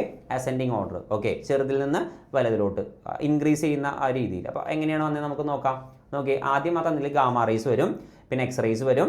എന്ത് കൂടി വരുന്ന ക്രമത്തിലാണ് പറഞ്ഞിരിക്കുന്നത്? വേവ് ലെങ്ത് ആണോ, തരംഗദൈർഘ്യം കൂടി വരുന്ന ക്രമത്തിലാണോ വരുന്നത്? ഓക്കെ. അപ്പോൾ ആദ്യം ഗാമ വരും, പിന്നെ എക്സ്റേ വരും, പിന്നെ അൾട്രാ വയലറ്റ് വരും, പിന്നെ വിസിബിൾ ലൈറ്റ് വരും, പിന്നെ എന്ത് വരുന്നു? ഇൻഫ്രാ റെഡ് വരുന്നു. ഓക്കെ. പിന്നെ which solar radiation is helpful in burning paper by passing solar radiation through a convex lens. Convex lens എടുത്തിട്ട് അതിൽ സൺലൈറ്റ് പതിപ്പിച്ചിട്ട് പേപ്പറൊക്കെ കത്തിക്കുന്നില്ലേ? പേപ്പറൊക്കെ കത്തിക്കാൻ സഹായിക്കുന്നത് ഇതിലുള്ള ഏത് റേഡിയേഷൻ ആണെന്ന് ചോദിക്കുന്നത്. ഒരു സംശയവും വേണ്ട, അതെന്താണ്? ഇൻഫ്രാ റെഡ് റേഡിയേഷൻ ആണ്. ഇൻഫ്രാ റെഡ് ലൈറ്റ് ആണ് കേട്ടോ, അല്ലെങ്കിൽ ഇൻഫ്രാ റെഡ് ആണ് കേട്ടോ. Okay. Write one use of ultraviolet radiation. Ultraviolet റേഡിയേഷൻ്റെ കുറച്ചധികം കാര്യങ്ങൾ നിങ്ങൾക്ക് പഠിക്കാനുണ്ട്. അൾട്രാ വയലറ്റ് റേഡിയേഷൻ എന്തിനൊക്കെ ഉപയോഗിക്കുന്നതെന്ന്? വിറ്റാമിൻ ഡി കിട്ടും, പിന്നെ സ്റ്റെറിലൈസേഷൻ വിമുക്തമാക്കാനൊക്കെ ആയിട്ടൊക്കെ ഹോസ്പിറ്റൽ ഇതിലേക്ക് അണുവിമുക്തമാക്കാനായിട്ടൊക്കെ ഈ സർജിക്കൽ എക്യുപ്മെൻറ്റ്സ് അങ്ങനെയുള്ള സാധനങ്ങളില്ലേ അതൊക്കെ അണുവിമുക്തമാക്കാനായിട്ട് നമ്മൾ യൂസ് ചെയ്യാറുണ്ട്. പിന്നെ വാട്ടറും എയറൊക്കെ എന്ത് ചെയ്യാൻ പ്യൂരിഫിക്കേഷൻ പ്രോസസ്സിനും ശുദ്ധീകരണ പ്രോസസ്സിനും ഇത് ഉപയോഗപ്പെടുത്താറുണ്ട് കേട്ടോ. ഓക്കെ, അടുത്തത് ഈ ഒരു സംഭവം നിങ്ങൾ കണ്ടിട്ടുണ്ടാവും, നമ്മുടെ തലയിലേക്ക് ഇട്ട് ഇങ്ങനെ ചൊറിയുന്നൊരു സംഭവം ഉണ്ടല്ലോ, ഒരു മെറ്റൽ വയർ വെച്ചിട്ട് ചെയ്യുന്നൊരു സംഭവമാണത്. അപ്പോൾ അതിൻ്റെ ആ തന്നിരിക്കുന്ന മെറ്റലിൻ്റെ ആ വയേഴ്സിൻ്റെ ലെങ്ത്ത് പലതും ഡിഫറൻ്റ് ആണ്. അപ്പോൾ ചോദ്യം ഇതാണ്, when long wire is made to vibrate, നീളം കൂടിയ വയർ വൈബ്രേറ്റ് ചെയ്ത് കഴിഞ്ഞാൽ വൈബ്രേറ്റ് ചെയ്യിക്കുന്നു. അപ്പോൾ കുറച്ച് സ്റ്റുഡൻസ് പറയുകയാണ്, അവരുടെ ഒപ്പീനിയൻ പറയുന്നത് ഓൾ വയേഴ്സ് വൈബ്രേറ്റ്, എല്ലാ വയേഴ്സും നീളം കൂടിയത് വൈബ്രേറ്റ് ചെയ്ത എല്ലാ വയേഴ്സും വൈബ്രേറ്റ് ചെയ്യും. നിങ്ങളുടെ ഒപ്പീനിയൻ എന്നാണ് ജസ്റ്റിഫൈ ചെയ്യാനാണ് പറയുന്നത്. അതിൻ്റെ കാരണം എന്ന് വെച്ച് കഴിഞ്ഞാൽ എല്ലാവരും വൈബ്രേറ്റ് ചെയ്യും, കാരണം അവിടെ ഫോഴ്സ്ഡ് വൈബ്രേഷൻ നടക്കും, പ്രണോദിത കമ്പനം, ഒരെണ്ണത്തിൻ്റെ പ്രേരണ മൂലം മറ്റേതും കൂടി എന്ത് ചെയ്യാൻ സാധ്യതയുണ്ട്, വൈബ്രേറ്റ് ചെയ്യാൻ സാധ്യതയുണ്ട്. കാരണം നീളം കൂടുതലാണ്, നീളം കൂടുതലായതുകൊണ്ട് അവിടെ ഫോഴ്സ്ഡ് വൈബ്രേഷൻ, പ്രണോദിത കമ്പനം എന്നുള്ളൊരു പ്രോസസ്സ് അവിടെ നടക്കാം. ഇനി അടുത്തത്, when shorter wire is made to vibrate, നീളം കുറഞ്ഞത് വൈബ്രേറ്റ് കമ്പനം ചെയ്യിപ്പിച്ച് കഴിഞ്ഞ് കഴിഞ്ഞാൽ it is observed that only the shorter ones vibrate with a large amplitude, ചെറിയത് കൂടുതലായതിൽ കമ്പനം ചെയ്യും. എന്താണ് അതിൻ്റെ കാരണം എന്നാണ് ചോദിക്കുന്നത്. അപ്പോൾ അവിടെ റീസൺ കൃത്യമായിട്ട് നിങ്ങൾ നോക്കണം. അതിൻ്റെ കാരണം ഇത്രയേ ഉള്ളൂ, frequency of the shorter wire higher ആയിരിക്കും. അതായത് നീളം കുറവായതുകൊണ്ട്, നീളം കുറഞ്ഞാൽ എന്ത് കൂടും, ഫ്രീക്വൻസി കൂടും, ആവൃത്തി കൂടും. അപ്പോൾ നീളം കുറഞ്ഞ വയറിന് എന്ത് കൂടുതലായിരിക്കും, ഫ്രീക്വൻസി ആവൃത്തി കൂടുതലായിരിക്കും. അതുകൊണ്ടാണ് അങ്ങനെ സംഭവിക്കുന്നത് കേട്ടോ. കൂടുതൽ ആംപ്ലിറ്റ്യൂഡിൽ എന്ത് ചെയ്യാൻ കാരണം, കൂടുതൽ ആയതിൽ എന്ത് ചെയ്യാൻ കാരണം, വൈബ്രേറ്റ് ചെയ്യാൻ കാരണം. അപ്പോൾ ആൻസർ കൃത്യമായിട്ട് കിട്ടണം. Because the frequency of A shorter wire is higher than the longer wire. നീളം കൂടിയ വയറിനേക്കാളും ഫ്രീക്വൻസി ആവൃത്തി ഷോർട്ടർ വയറിനതായിരിക്കും കൂടുതൽ ആയിരിക്കും. ഓക്കെ ആണല്ലോ. ഇനി അടുത്തത് ഇവിടെ കണ്ടുപിടിക്കാൻ പറഞ്ഞിരിക്കുന്നത്, സ്മോളർ വയർ 0.5 സെക്കൻഡ് കൊണ്ട് 100 തവണ വൈബ്രേറ്റ് ചെയ്താൽ ഫ്രീക്വൻസി എന്താണെന്നാണ് ചോദിച്ചിരിക്കുന്നത്. അപ്പോൾ ഒന്ന് നോക്കി, ഫ്രീക്വൻസി ആണല്ലോ ഇക്വേഷൻ നിങ്ങൾ പഠിച്ചിട്ടുണ്ട്. F = N/T, number of vibrations by time, കമ്പനങ്ങളുടെ എണ്ണം ബൈ സമയം. കമ്പനങ്ങളുടെ എണ്ണം എത്രയാണ്, 100 അല്ലേ. അപ്പോൾ 100 ബൈ സമയം എത്രയാണ്, 0.5 ആണ്. അപ്പോൾ 100 ബൈ 0.5 എന്ന് പറഞ്ഞു കഴിഞ്ഞാൽ പോയിന്റ് കളയാം അല്ലേ. അപ്പോൾ താഴെ 10 കൊണ്ട് പഠിക്കാം, മുകളിലും 10 കൊണ്ട് പഠിക്കാം. അപ്പോൾ 1000 ബൈ 5 എന്ന് വരും. 1000 ബൈ 5 എന്ന് പറഞ്ഞാൽ ആൻസർ എന്ത് വരുന്നു, 200 ഹെർട്സ് എന്നാണ് ആൻസർ വരുന്നത്. സിമ്പിൾ ക്വസ്റ്റ്യൻ ആണ്, 3 മാർക്ക് വെറുതെ നിങ്ങൾക്ക് കിട്ടും. ജസ്റ്റ് സിമ്പിളായിട്ടൊന്ന് ആലോചിച്ച് കഴിഞ്ഞ് കഴിഞ്ഞാൽ ഫസ്റ്റ് ചാപ്റ്ററിൻ്റെ ആ ഒരു സെക്ഷൻ സിമ്പിളായിട്ടൊന്ന് ആലോചിച്ചാൽ കിട്ടാവുന്ന കാര്യങ്ങളേ ഉള്ളൂ കേട്ടോ. അടുത്തത് 3 ടൈപ്പ് ഓഫ് വേവ്സ് തന്നിട്ടുണ്ട്. അതിൽ 3 ടൈപ്പ് വേവ്സിൻ്റെ പടം നിങ്ങൾക്ക് തന്നിട്ടുണ്ട്, ചിത്രം നിങ്ങൾക്ക് തന്നിട്ടുണ്ട്. ചോദ്യമാണ്, which wave has higher frequency, frequency കൂടിയത് ഏതിനാണെന്ന് ചോദിക്കുന്നത്. ഫ്രീക്വൻസി കൂടിയത് അവിടെ ഓപ്ഷനിൽ കൊടുത്തിട്ടുണ്ട് 6 ആണ്. 6 എന്ന് പറഞ്ഞാൽ ഇതല്ലേ, ഒരു സംശയം വേണ്ട. എത്ര നമ്പർ ഓഫ് സൈക്കിൾസ് നോക്കിയാൽ മതി. കുറേ സൈക്കിൾസ് ഇങ്ങനെ വരുന്നുണ്ട് അല്ലേ, കുറേ സൈക്കിൾസ് വരുന്നുണ്ട്. അപ്പോൾ ഒരു സെക്കൻഡിൽ ഉണ്ടാകുന്ന സൈക്കിൾസിന് എണ്ണം കൂടുതലായതുകൊണ്ട് അവിടെ ഫ്രീക്വൻസി കൂടുതൽ ആർക്കായിരിക്കുള്ളൂ, ആവൃത്തി കൂടുതൽ ആർക്കായിരിക്കുള്ളൂ, 6-നായിരിക്കും, 6 എന്നുള്ള വേവിനായിരിക്കും. ഇനി അടുത്തത്, which wave has longer wavelength, ഏതിനാണ് തരംഗദൈർഘ്യം കൂടുതൽ. തരംഗദൈർഘ്യം കൂടുതലൊന്ന് നോക്കാം. ഈ 6 തൊട്ടടുത്തടുത്താണ് ക്രസ്റ്റുകളും ട്രഫുകളും വരുന്നത് അല്ലേ. Q ആണെങ്കിൽ അതിനേക്കാളും കുറച്ചും കൂടി നീളം കൂടുതല, P ആണെങ്കിൽ അതിലും കൂടുതല. കാരണം വെച്ച് കഴിഞ്ഞാൽ ബാക്കിയുള്ള ആൾക്കാരെ കമ്പയർ ചെയ്ത് നോക്കുമ്പോൾ ഒരു ക്രസ്റ്റും ഒരു ട്രഫും തമ്മിലുള്ള അകലം ബാക്കിയുള്ള ആൾക്കാരെ വെച്ച് നോക്കുമ്പോൾ കൂടുതലാണ്. അതായത് ഈ P എന്നുള്ള ആളെ വെച്ച് നോക്കുമ്പോൾ ഈ ഒരു ഗ്യാപ്പ് തന്നെ നോക്കിയാൽ, അല്ലെങ്കിൽ ഒരു ക്രസ്റ്റും ഒരു ട്രഫും തമ്മിലുള്ള ഗ്യാപ്പ്, അല്ലെങ്കിൽ തൊട്ടടുത്ത് 2 ക്രസ്റ്റുകൾ തമ്മിലുള്ള ഗ്യാപ്പുകൾ നിങ്ങൾ നോക്കുമ്പോൾ ആ ഒരു ഗ്യാപ്പിൽ തന്നെ തൊട്ട് താഴെയുള്ള ആൾക്കാർക്ക് സൈക്കിൾസിൻ്റെ എണ്ണം കൂടുതലാണ് അല്ലേ. അപ്പോൾ ശരിക്കും ഡിസ്റ്റൻസ് ഏറ്റവും കൂടുതൽ വരുന്നത് P എന്നുള്ള ആ ഒരു വേവിനാണ്. അതുകൊണ്ട് തന്നെ വേവ് ലെങ്ത് തരംഗദൈർഘ്യം കൂടുതൽ ആർക്കായിരിക്കുള്ളൂ, Pക്കായിരിക്കും കേട്ടോ. ഓക്കെ, ഇനി അടുത്ത ക്വസ്റ്റ്യൻ ഇതാണ്. The wave indicate in the figure takes 0.1 seconds to travel. തന്നിരിക്കുന്ന എല്ലാ വേവ്സും 0.1 സെക്കൻഡ് കൊണ്ട് 2 മീറ്റർ ദൂരമാണ് സഞ്ചരിക്കുന്നത്. അങ്ങനെയാണെങ്കിൽ Q എന്നുള്ള വേവ് കണ്ടോ, Q എന്നുള്ള വേവ്, ആ Q എന്നുള്ള വേവ് അതിൻ്റെ വേവ് ലെങ്ത് 0.2 മീറ്റർ ആണ്. അങ്ങനെയാണെങ്കിൽ ഫ്രീക്വൻസി കാണാനാണ് പറഞ്ഞിരിക്കുന്നത്. അപ്പോൾ നമുക്ക് വേവ് ലെങ്ത് തന്നിട്ടുണ്ട് ലാംഡ 0.2 മീറ്റർ ആണ്, ഫ്രീക്വൻസി കാണാനാണ് പറഞ്ഞിരിക്കുന്നത്. ഫ്രീക്വൻസിയും വേവ് ലെങ്ത്തും പിന്നെ ഒരാളും കൂടി കണക്ട് ചെയ്യുന്ന ഒരു ഇക്വേഷൻ F = V ലാംഡ എന്ന് പറഞ്ഞിട്ട് അല്ലേ, അല്ലെങ്കിൽ V = F ലാംഡ എന്ന് പറഞ്ഞിട്ട്, V = F ലാംഡ എന്ന് പറഞ്ഞിട്ട് അതിൽ നിന്ന് F കാണുമ്പോൾ F = V ലാംഡ ആവും. അപ്പോൾ ഇവിടെ നമുക്ക് V കണ്ടുപിടിക്കാൻ പറ്റിക്കഴിഞ്ഞ് കഴിഞ്ഞാൽ തീർച്ചയായിട്ടും എന്തും കാണാൻ പറ്റും, നമുക്ക് ഫ്രീക്വൻസിയും കാണാൻ പറ്റും. V കാണാനായിട്ട് നിങ്ങളുടെ കയ്യിൽ തുടക്കം തന്നെ ഡിസ്റ്റൻസും ടൈമും തന്നിട്ടുണ്ട് അല്ലേ. ഡിസ്റ്റൻസും ടൈമും തന്നു കഴിഞ്ഞ് കഴിഞ്ഞാൽ V കാണാൻ നമുക്ക് വെലോസിറ്റി വേഗത പ്രവേഗം കാണാനുള്ള ഇക്വേഷൻ ഡിസ്റ്റൻസ് ബൈ ടൈം ആണ്. അപ്പോൾ ഡിസ്റ്റൻസിൻ്റെ സ്ഥാനത്ത് 2 കൊടുക്കുന്നു, ടൈമിൻ്റെ സ്ഥാനത്ത് 0.1 കൊടുക്കുന്നു. അപ്പോൾ പോയിന്റ് കളഞ്ഞു കൊടുക്കുമ്പോൾ മുകളിലും താഴെയും 10 കൊടുക്കുമ്പോൾ 20/1 ആൻസർ 20 മീറ്റർ പെർ സെക്കൻഡ് എന്ന് കിട്ടും. അതിനുശേഷം നമുക്ക് എന്ത് ചെയ്യാം, ഈ പറഞ്ഞതുപോലെ F = V ലാംഡ കൊടുക്കാം. V ഓൾറെഡി 20 ഇവിടെ ഉണ്ട്, ലാംഡ നമുക്ക് ഓൾറെഡി ക്വസ്റ്റ്യൻ തന്നിട്ട് 0.2 ആണ്. ഇവിടെയും മുകളിൽ 10 കൊണ്ടും താഴെ 10 കൊണ്ട് ഇങ്ങനെ ഗുണിക്കേണ്ടി വരും. മുകളിൽ × 10/10 ചെയ്യണം. അപ്പോൾ 200/2 ആൻസർ എന്ത് വരുന്നു, 100 ഹെർട്സ് എന്ന് വരുന്നു. ഓക്കെ, സിമ്പിൾ ക്വസ്റ്റ്യൻ ആണ്. അതിൽ B ക്വസ്റ്റ്യൻ മാത്രമാണ് കുറച്ചൊന്ന് ഒന്ന് ആലോചിച്ച് ചെയ്യാനുള്ളത്, ബാക്കിയെല്ലാനും നിങ്ങൾക്ക് പെട്ടെന്ന് കിട്ടുന്ന സംഭവങ്ങളാണ്. ഓക്കെ ആണല്ലോ. അപ്പോൾ അടുത്തതിലേക്ക് നമുക്ക് പോവാം. അടുത്ത നോക്കി ഫിഗർ എ ബി അവിടെ നോക്കാം. എ ബി എന്ന് പറഞ്ഞാൽ ഒരു ഒബ്ജക്റ്റ് ആണ്. ഒരു ലെൻസിൻ്റെ മുന്നിൽ എന്നുള്ള ഒരു ലെൻസിൻ്റെ മുന്നിൽ എന്ന് കണ്ടോ, എന്നുള്ള ലെൻസിൻ്റെ മുന്നിൽ വെച്ചിരിക്കുകയാണ് കേട്ടോ. ഓക്കെ, അപ്പോൾ അവർ പറയുന്നത് ലെൻസ് ഈസ്, അവിടെ ആ ലെൻസിൽ നിന്ന് ഫോം ചെയ്യുന്ന ഇമേജ് പ്രതിബിംബത്തിൻ്റെ പ്രത്യേകത തന്നിട്ടുണ്ട്. ഇറക്റ്റ്, ഡിമിനിഷ്ഡ് ആൻഡ് വിർച്വൽ ആണ്. ചെറുതാണ്, നിവർന്നതാണ്, മിഥ്യയാണ്. എന്നിട്ട് ചോദിക്കുന്നത് identify the lens, indicate the figure and draw its shape. ആ ലെൻസ് ഏതാണെന്ന് തിരിച്ചറിയാൻ ഷേപ്പ് വരയ്ക്കാനൊക്കെ പറയുന്നുണ്ട്. പിന്നെ പറയുന്നത് draw the ray diagram of the image. നിങ്ങൾക്ക് ഒരു കൺഫ്യൂഷൻ വേണ്ടത് കോൺകേവ് ലെൻസാണ്. കോൺകേവ് ലെൻസിലാണ് മാത്രമാണ് നിവർന്നതും ഇറക്റ്റും ചെറുതും അതുപോലെ തന്നെ മിഥ്യയുമായിട്ടുള്ള ഇമേജ് ഫോം ചെയ്യുന്നത്. അപ്പോൾ ഫിഗർ എങ്ങനെ വരും? ശരിക്കും പ്രിൻസിപ്പൽ ആക്സിന് പാരലായിട്ട് പോകുന്നത് ഫോക്കസിലൂടെ പോകില്ല, ഡൈവേർജ് ചെയ്ത് പോകും. ഫോക്കസ് ചെയ്യുന്ന വരുന്നത് പോലെ തോന്നിക്കണം. പിന്നെ ഒപ്റ്റിക് സെൻറ്റർ, പ്രകാശീയ കേന്ദ്രത്തിലൂടെ പോകുന്ന ലൈറ്റിൻ്റെ ഭാഗത്തിന് എന്ത് വരുന്നു?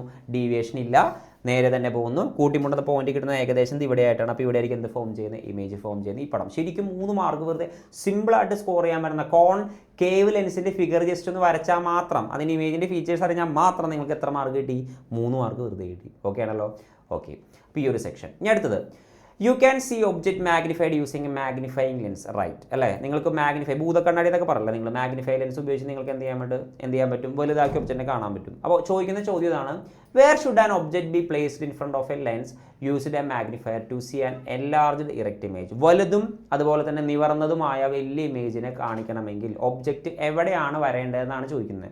ഒബ്ജക്റ്റ് എവിടെ വരണം? റേ ഡയഗ്രാംസ് ആലോചിച്ചാൽ നിങ്ങൾക്ക് മനസ്സിലാവും. ഫോക്കസിനും ലെൻസിനും ഇടയിൽ കോൺവെക്സ് ലെൻസിൻ്റെ കേസിൽ ഫോക്കസിൻ്റെയും ലെൻസിൻ്റെയും ഇടയിൽ വരുമ്പോൾ മാത്രമാണ് നമുക്ക് നിവർന്നതും മാഗ്നിഫൈഡുമായിട്ടുള്ള ഇറക്റ്റും വലുതുമായിട്ടുള്ള ഇമേജ് നമുക്ക് കിട്ടണം. ഓക്കെ, അപ്പോൾ അതാണ് അതിൻ്റെ ആൻസർ. പിന്നെ draw the ray diagram of the image. അത് നിങ്ങൾക്കറിയാമല്ലോ, ഒരു കോൺവെക്സ് ലെൻസിൻ്റെ ഫോക്കസിൻ്റെയും ലെൻസിൻ്റെയും ഇടയിൽ വയ്ക്കുന്നു, ഒബ്ജക്റ്റ് വയ്ക്കുന്നു. അപ്പോൾ ഒപ്റ്റിക്കൽ ആക്സിസിന് പാരലായിട്ട് പോകുന്നത് ഇതിലൂടെ പോകുന്നു, ഫോക്കസിലൂടെ പോകും. പിന്നെ ഒപ്റ്റിക് സെൻറ്ററിലൂടെ പോകുന്ന ലൈറ്റിൻ്റെ ഭാഗത്തിന് ഡീവിയേഷൻ ഇല്ല. ഇവിടെ രണ്ടും പരസ്പരം അകന്നാണ് പോകുന്നത്. അപ്പോൾ നമ്മൾ എന്ത് ചെയ്യുന്നു? പുറകോട്ടേക്ക് നീട്ടി വരയ്ക്കുമ്പോൾ ഒബ്ജക്റ്റിൻ്റെ സെയിം സൈഡിൽ തന്നെ നമുക്ക് എന്ത് കിട്ടും? ഇമേജ് കിട്ടും. അത് നിവർന്നായിരിക്കും, ഇറക്റ്റ് ആയിരിക്കും, പിന്നെ എന്തായിരിക്കും? മാഗ്നിഫൈഡ് ആയിരിക്കും, വലുതുമായിരിക്കും. ഓക്കെ ആണല്ലോ. യെസ്. ഇനി അടുത്തത് അതിലും വലിയ എളുപ്പമുള്ള ഒരു ക്വസ്റ്റ്യനാണ് ചോദിച്ചിരിക്കുന്നത്. കണ്ടോ, an object OB is placed between focus and convex lens. Convex ലെൻസിൻ്റെ ഫോക്കസിനും പിന്നെന്താണ്, ഒരു കോൺവെക്സ് ലെൻസിൽ ഫോക്കസിൻ്റെയും ലെൻസിൻ്റെയും ഇടയിൽ ഒരു ഒബ്ജക്റ്റ് വെച്ചിരിക്കുന്നു. എന്നിട്ട് ചോദിച്ചിരിക്കുന്നത് if the height of the object is 3 centimetre. Height of the object is 3 centimetre. എപ്പോഴും ന്യൂ കാർട്ടീഷ്യൻ പ്രകാരം HO height of the object എന്ന് പറഞ്ഞാൽ പോസിറ്റീവ് സൈൻ ചേർത്തോണ്ട് എന്ത് ചെയ്യാനായിട്ട്? എടുക്കാനായിട്ട്. ഇനി height of the image formed is 9 centimetre എന്നാണ് പറയുന്നത്. ഇമേജിൻ്റെ ഹൈറ്റ് 9 സെൻറ്റിമീറ്റർ. ഞാൻ HI എന്നുള്ളത് 9 സെൻറ്റിമീറ്റർ എന്ന് എടുക്കുന്നു. അത് പോസിറ്റീവ് ആണോ നെഗറ്റീവ് ആണോ നമുക്ക് നോക്കാം. മാഗ്നിഫിക്കേഷൻ കാണാനാണ് പറഞ്ഞിരിക്കുന്നത്. മാഗ്നിഫിക്കേഷൻ കാണാനുള്ള ഇക്വേഷൻ നിങ്ങൾക്കറിയാമല്ലോ, M = HI/HO. ഓക്കെ, ഇവിടെ നമ്മൾ HI എടുത്തിരിക്കുന്നത് ശരിക്കും പറഞ്ഞു കഴിഞ്ഞാൽ 9 ആണ്. 9 എടുക്കാൻ കാരണം എന്താ? ഇവിടെ ഫിഗറിൽ തന്നിരിക്കുന്നത് ഫോക്കസിനും ലെൻസിനും ഇടയിലല്ലേ. ഫോക്കസിനും ലെൻസിനും ഇടയിൽ വെച്ച് കഴിഞ്ഞാൽ ഇമേജ് വരുന്നത് ഒബ്ജക്റ്റിൻ്റെ സെയിം സൈഡിൽ തന്നെ ഇരിക്കും. അതുകൊണ്ട് തന്നെ നമുക്ക് ഒബ്ജക്റ്റ് സെയിം സൈഡിലായതുകൊണ്ട് ഒബ്ജക്റ്റിൻ്റെ ഹൈറ്റും എന്തെങ്കിലും എടുക്കേണ്ടി വരും? പോസിറ്റീവ് സൈൻ തന്നെ ചേർത്ത് എന്ത് ചെയ്യേണ്ടി വരും? എടുക്കേണ്ടതായിട്ട് വരും. ഓക്കെ ആണല്ലോ. അപ്പോൾ അത് അത്രയേ ഉള്ളൂ. HI/HO വെച്ച് ചെയ്ത് കഴിഞ്ഞാൽ ആൻസർ കിട്ടും. HIയുടെ സ്ഥാനത്ത് 9 കൊടുക്കുക, ഹൈറ്റ് ഓഫ് ദി ഇമേജ് പ്രതിബിംബത്തിൻ്റെ ഉയരം. HOൻ്റെ സ്ഥാനത്ത് വസ്തുവിൻ്റെ ഉയരത്തിൽ 3 കൊടുക്കുക. അപ്പോൾ 9/3 ആൻസർ എന്ത് വരുന്നു? 3 എന്ന് വരുന്നു. 3 യൂണിറ്റില്ല, മാഗ്നിഫിക്കേഷൻ ആയതുകൊണ്ട് ആവർത്തനമായതുകൊണ്ട് യൂണിറ്റ് ഇല്ല. ഓക്കെ ആണല്ലോ. അടുത്തത് ഇവിടെ ചോദിക്കുന്നത് can you project the image on A screen, justify your answer. ഈ ഇമേജിനെ നിങ്ങൾക്കൊരു സ്ക്രീനിൽ വരുത്താനായിട്ട് പറ്റുമോ? ഇല്ല. കാരണം വെച്ചാൽ ഇതൊരു വിർച്വൽ ഇമേജ് ആണ്, യഥാർത്ഥ പ്രതിബിംബം ആയതുകൊണ്ട് നമുക്ക് എന്ത് ചെയ്യാൻ പറ്റില്ല? സ്ക്രീനിൽ വരുത്താനായിട്ട് കുറച്ച് ബുദ്ധിമുട്ടായിരിക്കും, പ്രയാസമായിരിക്കും. ഓക്കെ ആണല്ലോ, വരുത്താൻ സാധിക്കില്ല. ഓക്കെ ആണല്ലോ. യെസ്. നെക്സ്റ്റ് ക്വസ്റ്റ്യൻ 16ാമത്തെ ക്വസ്റ്റ്യൻ എന്ന് പറഞ്ഞാൽ ടെലിസ്കോപ്പുമായി ബന്ധപ്പെട്ടുള്ള ഒരു ക്വസ്റ്റ്യൻ ആണ്. ടെലിസ്കോപ്പുമായി ബന്ധപ്പെട്ടുള്ള ക്വസ്റ്റിൻ്റെ പ്രത്യേകത എന്ന് വെച്ചാൽ ചോദ്യം ഇതാണ്, നിങ്ങളുടെ സയൻസ് ലാബിൽ നിങ്ങളുടെ കയ്യിൽ 2 കോൺവെക്സ് ലെൻസ് ഉണ്ട്. ആ കോൺവെക്സ് ലെൻസിൻ്റെ ഒരെണ്ണത്തിൻ്റെ ഫോക്കൽ ലെങ്ത് 5 സെൻറ്റിമീറ്ററാണ്, അടുത്തതിൻ്റെ ഫോക്കസ് ദൂരം 50 സെൻറ്റിമീറ്റർ ആണ്. ഇതിൽ ഐപീസ് ആയിട്ട് ഉപയോഗിക്കുമ്പോൾ ടെലിസ്കോപ്പ് നിർമ്മിക്കുമ്പോൾ ഐപീസ് ആയിട്ട് യൂസ് ചെയ്യുന്ന ഏത് ലെൻസാണെന്ന് ചോദിച്ചിരിക്കുന്നത്. നിങ്ങളൊരു കാര്യം മനസ്സിലാക്കണം, ടെലിസ്കോപ്പിൻ്റെ കേസിൽ ഐപീസിന് താരതമ്യേന ഫോക്കൽ ലെങ്ത് കുറവും ഒബ്ജക്റ്റീവ് ലെൻസിന് ഫോക്കൽ ലെങ്ത് കൂടുതലായിരിക്കും. ഇവിടെ ഫോക്കൽ ലെങ്ത് കുറഞ്ഞത് 5 സെൻറ്റിമീറ്റർ അല്ലേ. അപ്പോൾ 5 സെൻറ്റിമീറ്ററിലുള്ള ലെൻസ് ആയിരിക്കും നിങ്ങൾ എന്തായിട്ട് യൂസ് ചെയ്യുന്നത്? ഐപീസിനായിട്ട് എടുക്കുന്നത്. അപ്പോൾ ആൻസർ എന്ത് വരുന്നു? 5 സെൻറ്റിമീറ്റർ ആണ്. ഇനി എങ്ങനെയാണ് ടെലിസ്കോപ്പ് നിർമ്മിക്കുന്നത് എന്നുള്ള കാര്യം ചോദിക്കുന്നത്. Explain how A telescope form an image of A very distant object. ഒരു ഡിസ്റ്റൻറ്റ് ഒബ്ജക്റ്റ് ഇമേജ് എങ്ങനെ വരുത്തുന്നു എന്നുള്ള കാര്യമാണ് ചോദിക്കുന്നത്. അതിൻ്റെ അപ്പോൾ ഫിഗറാണ് ഈ കാണിച്ചിരിക്കുന്നത്. അപ്പോൾ സംഭവം എന്താണെന്ന് വെച്ച് കഴിഞ്ഞാൽ ഇൻഫിനിറ്റി എന്നുള്ള ഇൻഫിനിറ്റിയിൽ നിന്നുള്ള ലൈറ്റ് ആദ്യം നമ്മുടെ ഒബ്ജക്റ്റീവ് ലെൻസിലേക്ക് വരുന്നു. അപ്പോൾ ഇത് ഒബ്ജക്റ്റീവ് ലെൻസാണ്, ഈ കാണിച്ചിരിക്കുന്ന ഒബ്ജക്റ്റീവ് ലെൻസാണ്, ഇപ്പുറത്തിരിക്കുന്ന കണ്ണിനോട് ചേർന്നിരിക്കുന്ന ഐ പീസാണ്. അപ്പോൾ ഈ ഒബ്ജക്റ്റീവ് ലെൻസിലേക്ക് വന്നിട്ട് ഈ ലൈറ്റ് ഉള്ളിലേക്ക് കടന്നിട്ട് അതിൽ നിന്നുള്ള ഇമേജ് നമ്മുടെ ഒബ്ജക്റ്റീവ് ലെൻസിനും അതുപോലെ തന്നെ ഐ പീസിൻ്റെ ഇടയിൽ ഇമേജ് ഫോം ചെയ്യും. ആ ഇമേജ് ചെറിയ ഇമേജ് ആയിരിക്കും. ആ ഇമേജ് ആയിരിക്കും ഐ പീസിൻ്റെ ഒബ്ജക്റ്റായിട്ട് നമ്മൾ എടുക്കുന്നത്. എന്നിട്ട് ആ ഒബ്ജക്റ്റിൽ നിന്നുള്ള ലൈറ്റ് ഈ ഐ പീസ് മുഖേന നമ്മുടെ കണ്ണിലേക്ക് വരും. പക്ഷേ ഐ പീസ് നമ്മളൊന്ന് അഡ്ജസ്റ്റ് ചെയ്തിട്ട് ആ ഒബ്ജക്റ്റിൻ്റെ ഇമേജിനെ ഒരു വ്യക്തമായ ഇമേജാക്കി വലിയ ഇമേജാക്കി കാണിക്കുകയാണ് ചെയ്യുന്നത്. ആ ഇമേജ് കിട്ടാനായിട്ട് നമ്മൾ ഫിഗർ വരയ്ക്കുമ്പോൾ ഇവിടെ നിന്നും പുറകോട്ടേക്ക് നീട്ടി ലൈൻ വരയ്ക്കുമ്പോൾ ഒരു പോയിന്റ് വന്നത് കൂട്ടിമുട്ടുക, കൂട്ടിമുട്ടുന്ന പോയിന്റിലായിരിക്കും നമുക്ക് എന്ത് കിട്ടുന്നത്, ഇമേജ് കിട്ടുന്നത്. അപ്പോൾ ശരിക്കും പറഞ്ഞു കഴിഞ്ഞാൽ ടെലിസ്കോപ്പിനെ സംബന്ധിച്ചിടത്തോളം ഇവിടെ ഒബ്ജക്റ്റീവ് ലെൻസിൻ്റെ ഫോക്കസ് ദൂരം കൂടുതലായിരിക്കും, ഫോക്കൽ ലെങ്ത് കൂടുതലായിരിക്കും. ഐ പീസിൻ്റെ ഫോക്കൽ ലെങ്ത് ഫോക്കസ് ദൂരം എന്തായിരിക്കും, കുറവായിരിക്കും. ഓക്കെ, രണ്ടുപേരുടെയും ഫോക്കസ് ദൂരത്തിൻ്റെ സമ്മായിരിക്കും ഒരു ടെലസ്കോപ്പിൻ്റെ ലെങ്ത് ആയിട്ട് നമ്മൾ കൺസിഡർ ചെയ്യുന്നത്, ലെങ്ത് ആയിട്ട് നമ്മൾ എടുക്കുകയും ചെയ്യുന്നത്. അപ്പോൾ ഇത്തരത്തിലാണ് ഒരു ടെലസ്കോപ്പിൽ ഇമേജ് കാര്യങ്ങൾ ഫോം ചെയ്യുന്നത്. ഓക്കെ ആണല്ലോ? യെസ്. അപ്പോൾ നെക്സ്റ്റ് ക്വസ്റ്റ്യൻ എന്ന് പറയുന്നത് the figure shows the formation of an image of an object placed beyond 2F. 2Fൻ്റെ അപ്പുറത്ത് ഒരു ഇമേജ് ഒരു ഒബ്ജക്റ്റ് വെച്ചിട്ടുണ്ട്, ഒരു കോൺവെക്സ് ലെൻസ് ആണ് തന്നിരിക്കുന്നത്. How far from the lens is the image formed? എത്ര അകലത്തിലായിരിക്കും ഇമേജ് ഫോം ചെയ്തതെന്നാണ് ചോദിച്ചിരിക്കുന്നത്. എന്ന് പറഞ്ഞാൽ വി ആണ് അവിടെ കാണാൻ പറഞ്ഞിരിക്കുന്നത്, വി ആണ് അവിടെ കാണാനായിട്ട് പറഞ്ഞിരിക്കുന്നത്. അപ്പോൾ വി കാണാനുള്ള ഇക്വേഷൻ നിങ്ങൾക്കറിയാം, UF/U+F ആണ് അല്ലേ, UF/U+F ആണ്. ഇവിടെ തന്നിരിക്കുന്ന 1/F = 1/V - 1/U, അതിൽ നിന്നും 1/V = 1/F + 1/U എന്നൊക്കെ പറഞ്ഞ് ആ ഒരു ഇക്വേഷൻ എടുത്തിരിക്കുന്നത്. അത് എടുത്തു കഴിഞ്ഞാൽ നിങ്ങൾക്ക് ചെയ്യാൻ കുറേ ടൈം എടുക്കും. അതുകൊണ്ട് തന്നെ ഈ ഒരു ഇക്വേഷനെ കുറിച്ച് ചെയ്യുന്നതായിരിക്കും കുറച്ചും കൂടി നല്ലത്. ഇവിടെ നിങ്ങൾക്ക് ഒബ്ജക്റ്റ് ഇരിക്കുന്ന അകലം അറിയാം, 18 സെൻറ്റിമീറ്റർ. ന്യൂ കാർഡേഷൻ അനുസരിച്ച് ഇവിടെ യു എന്തായിരിക്കും, യു എന്ന് പറയുന്നത് -18 സെൻറ്റിമീറ്റർ ആയിരിക്കും. ഇനി ഇതൊരു കോൺവെക്സ് ലെൻസ് ആണ്. കോൺവെക്സ് ലെൻസിൻ്റെ ഫോക്കസ് ദൂരം എപ്പോഴും എന്തായിരിക്കും, പോസിറ്റീവ് ആയിരിക്കും അല്ലേ. അതുകൊണ്ട് F = എന്താണ്, +6 സെൻറ്റിമീറ്ററും ആയിരിക്കും. അപ്പോൾ ഈ ഇക്വേഷൻ കൊടുത്തു കഴിഞ്ഞാൽ യുവിൻ്റെ സ്ഥാനത്ത് -18, ഈ ഒരു സെക്ഷൻ നോക്കിയാൽ യുവിൻ്റെ സ്ഥാനത്ത് -18, എഫിൻ്റെ സ്ഥാനത്ത് 6. അപ്പോൾ -18 × 6/-18 + 6 എന്ന് വരും. -18 × 6 എന്ന് പറഞ്ഞാൽ 108 വരും. -18 + 6 എന്ന് പറഞ്ഞാൽ വലുതിൽ നിന്ന് ചെറുത്ത് കുറയ്ക്കുക, വലുതിൻ്റെ ഇനം. അപ്പോൾ -18 + 6 എന്ന് പറഞ്ഞു കഴിഞ്ഞാൽ ശരിക്കും ഇവിടെ വരേണ്ടത് മൈനസ് സൈനാണ്, ഇവിടെയും വരേണ്ടത് എന്ത് തന്നെയാണ്, മൈനസ് സൈനാണ്. -18 × 6 എന്ന് പറഞ്ഞു കഴിഞ്ഞാൽ -108, -18 + 6 എന്ന് പറഞ്ഞു കഴിഞ്ഞാൽ -12 എന്ന് വരും. ഇതൊന്നും വെട്ടിപ്പോവും. അവസാനം കിട്ടുന്ന ആൻസർ എന്ന് പറഞ്ഞാൽ എത്രയാണ്, 9 സെൻറ്റിമീറ്റർ എന്നാണ് ഉത്തരം വരുന്നത്. ഓക്കെ ആണല്ലോ? അപ്പോൾ ഇത് ശരിക്കും പറഞ്ഞാൽ 3 മാർക്കിൻ്റെ ക്വസ്റ്റ്യൻ. അതിൽ ബി ക്വസ്റ്റ്യൻ കൂടി കൊടുത്തിട്ടുണ്ട്, 1 മാർക്കിൻ്റെ question. What is the height of the object? ഒബ്ജക്റ്റിൻ്റെ ഹൈറ്റ് ചോദിച്ചിട്ടുണ്ട്. ഒബ്ജക്റ്റിൻ്റെ ഹൈറ്റ് കാണാനായിട്ടാണെങ്കിൽ ഇവിടെ നമ്മുടെ കയ്യിലുള്ള സാധനങ്ങളൊക്കെ എന്തൊക്കെയാണെന്ന് അറിയണം. എന്തൊക്കെയാണ് ഇവിടെ തന്നിരിക്കുന്നത്? നമുക്ക് നേരത്തെ പറഞ്ഞ ഇക്വേഷനിൽ നമുക്ക് വി കിട്ടി അല്ലേ. വി എത്രയാണ്? വി 9 സെൻറ്റിമീറ്റർ എന്ന് കിട്ടി അല്ലേ. ഇനി യു നമുക്കറിയാം -18 സെൻറ്റിമീറ്റർ ആണ്, -18 സെൻറ്റിമീറ്റർ ആണ്. പിന്നെ HO നമുക്ക് അറിയാൻ പാടില്ല, HO നമുക്ക് അറിയാൻ പാടില്ല. പിന്നെ നമുക്ക് ഇവിടെ HI തന്നിട്ടുണ്ട് അല്ലേ, HI തന്നിട്ടുണ്ട്. ഇവിടെ HI കിട്ടിയിരിക്കുന്നത് എത്രയാണ്? HI ഇവിടെ 2 സെൻറ്റിമീറ്റർ. ഇതാണ് HI, കണ്ടോ, HI വസ്തുവിൻ്റെ ഉയരം തന്നിട്ടുണ്ട്. അപ്പോൾ ഇത് പ്രിൻസിപ്പൽ ആക്സിൻ്റെ താഴെ ആയതുകൊണ്ട്, മുക്കേഷിൻ്റെ താഴെ ആയതുകൊണ്ട് എന്താണ്, മൈനസ് സൈൻ സൂചിപ്പിക്കണം. അപ്പോൾ എന്ത് വരും, HI എന്ന് പറഞ്ഞു കഴിഞ്ഞാൽ എന്ത് വരും, -2 സെൻറ്റിമീറ്റർ എന്ന് വേണം നമുക്ക് എന്ത് ചെയ്യാനായിട്ട്, എടുക്കാനായിട്ട്. അപ്പോൾ രണ്ടും കൂടെയുള്ള ഇക്വേഷൻ ഞാൻ പരസ്പരം എഴുതാണ്. മാഗ്നിഫിക്കേഷൻ = HI/HO അല്ലെങ്കിൽ M = V/U. രണ്ടും കൂടി നമുക്ക് കമ്പൈൻ ചെയ്ത് എഴുതാം. രണ്ട് മാഗ്നിഫിക്കേഷൻ കാണുന്ന ഇക്വേഷൻ. അപ്പോൾ എന്ത് വരുന്നു, V/U = HI/HO എന്ന് എഴുതുന്നു. വിയുടെ സ്ഥാനത്ത് എത്ര കൊടുക്കുന്നു, വിയുടെ സ്ഥാനത്ത് 9 കൊടുക്കുന്നു. യുവിൻ്റെ സ്ഥാനത്ത് -18 കൊടുക്കുന്നു. HIയുടെ സ്ഥാനത്ത് എത്ര കൊടുക്കുന്നു, -2 സെൻറ്റിമീറ്റർ കൊടുക്കും. നമുക്ക് HOനെ അവിടെ നിർത്താം. ഓക്കെ, HOനെ അവിടെ നിർത്തിയിട്ട് HOനെ അവിടെ നിർത്തിക്കഴിഞ്ഞ് ബാക്കിയുള്ള ആൾക്കാരെ അപ്പുറത്തേക്ക് നമ്മൾ അറേഞ്ച് ചെയ്ത് എഴുതി കഴിയുമ്പോൾ നമുക്ക് എന്ത് കിട്ടുന്നു, ഫൈനൽ ആൻസർ കിട്ടും. ഫൈനൽ ആൻസർ കിട്ടുന്ന എത്ര സെൻറ്റിമീറ്റർ ആയിരിക്കുള്ളൂ, 4 സെൻറ്റിമീറ്റർ എന്നായിരിക്കും നമുക്ക് ഫൈനൽ ആൻസർ കിട്ടുന്നത്. അതായത് ഇത്രേ ഉള്ളൂ. ഞാനിപ്പോൾ -18 അപ്പുറത്തേക്ക് എടുത്തു കഴിഞ്ഞാൽ എന്ത് വരും, അതായത് 9 × HO = -2 × -18 എന്ന് വരും.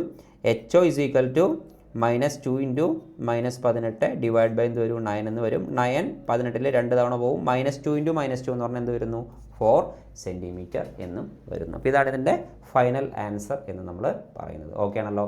യെസ്. അപ്പോൾ ലാസ്റ്റ് സെക്ഷനിലേക്ക് നമ്മൾ കിടക്കുകയാണ്. സെക്ഷൻ ഡി സെക്ഷനിലേക്ക് കടന്നു കൂടി കഴിഞ്ഞാൽ നമ്മുടെ ക്വസ്റ്റ്യൻ പേപ്പർ ആൻസറിങ് കംപ്ലീറ്റ് ആയിട്ട് കഴിയും.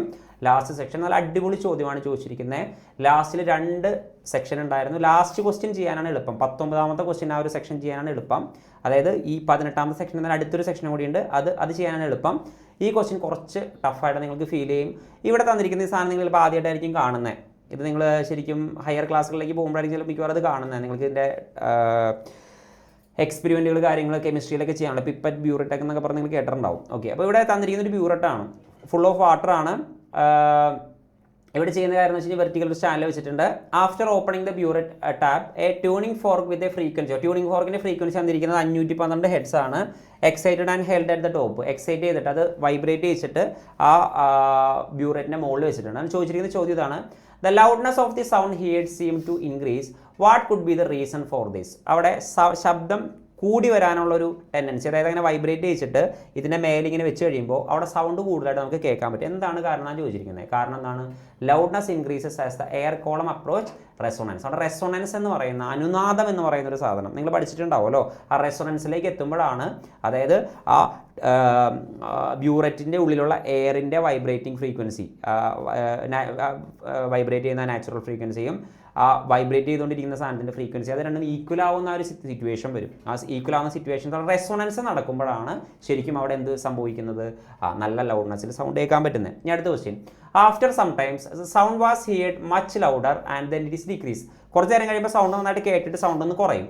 What would be the vibration frequency of their air column inside when the sound was heard much louder? നന്നായി വൈബ്രേറ്റ് ചെയ്യുമ്പോൾ ഉള്ള ആ ഉള്ളിലുള്ള ആ ബ്യൂററ്റിൻ്റെ ഉള്ളിലുള്ള എയറിൻ്റെ വൈബ്രേറ്റിംഗ് ഫ്രീക്വൻസി എത്രയായിരിക്കും? ഒരു സംശയവും വേണ്ട, 512 ഹെഡ്സ് തന്നെ ആയിരിക്കും കേട്ടോ.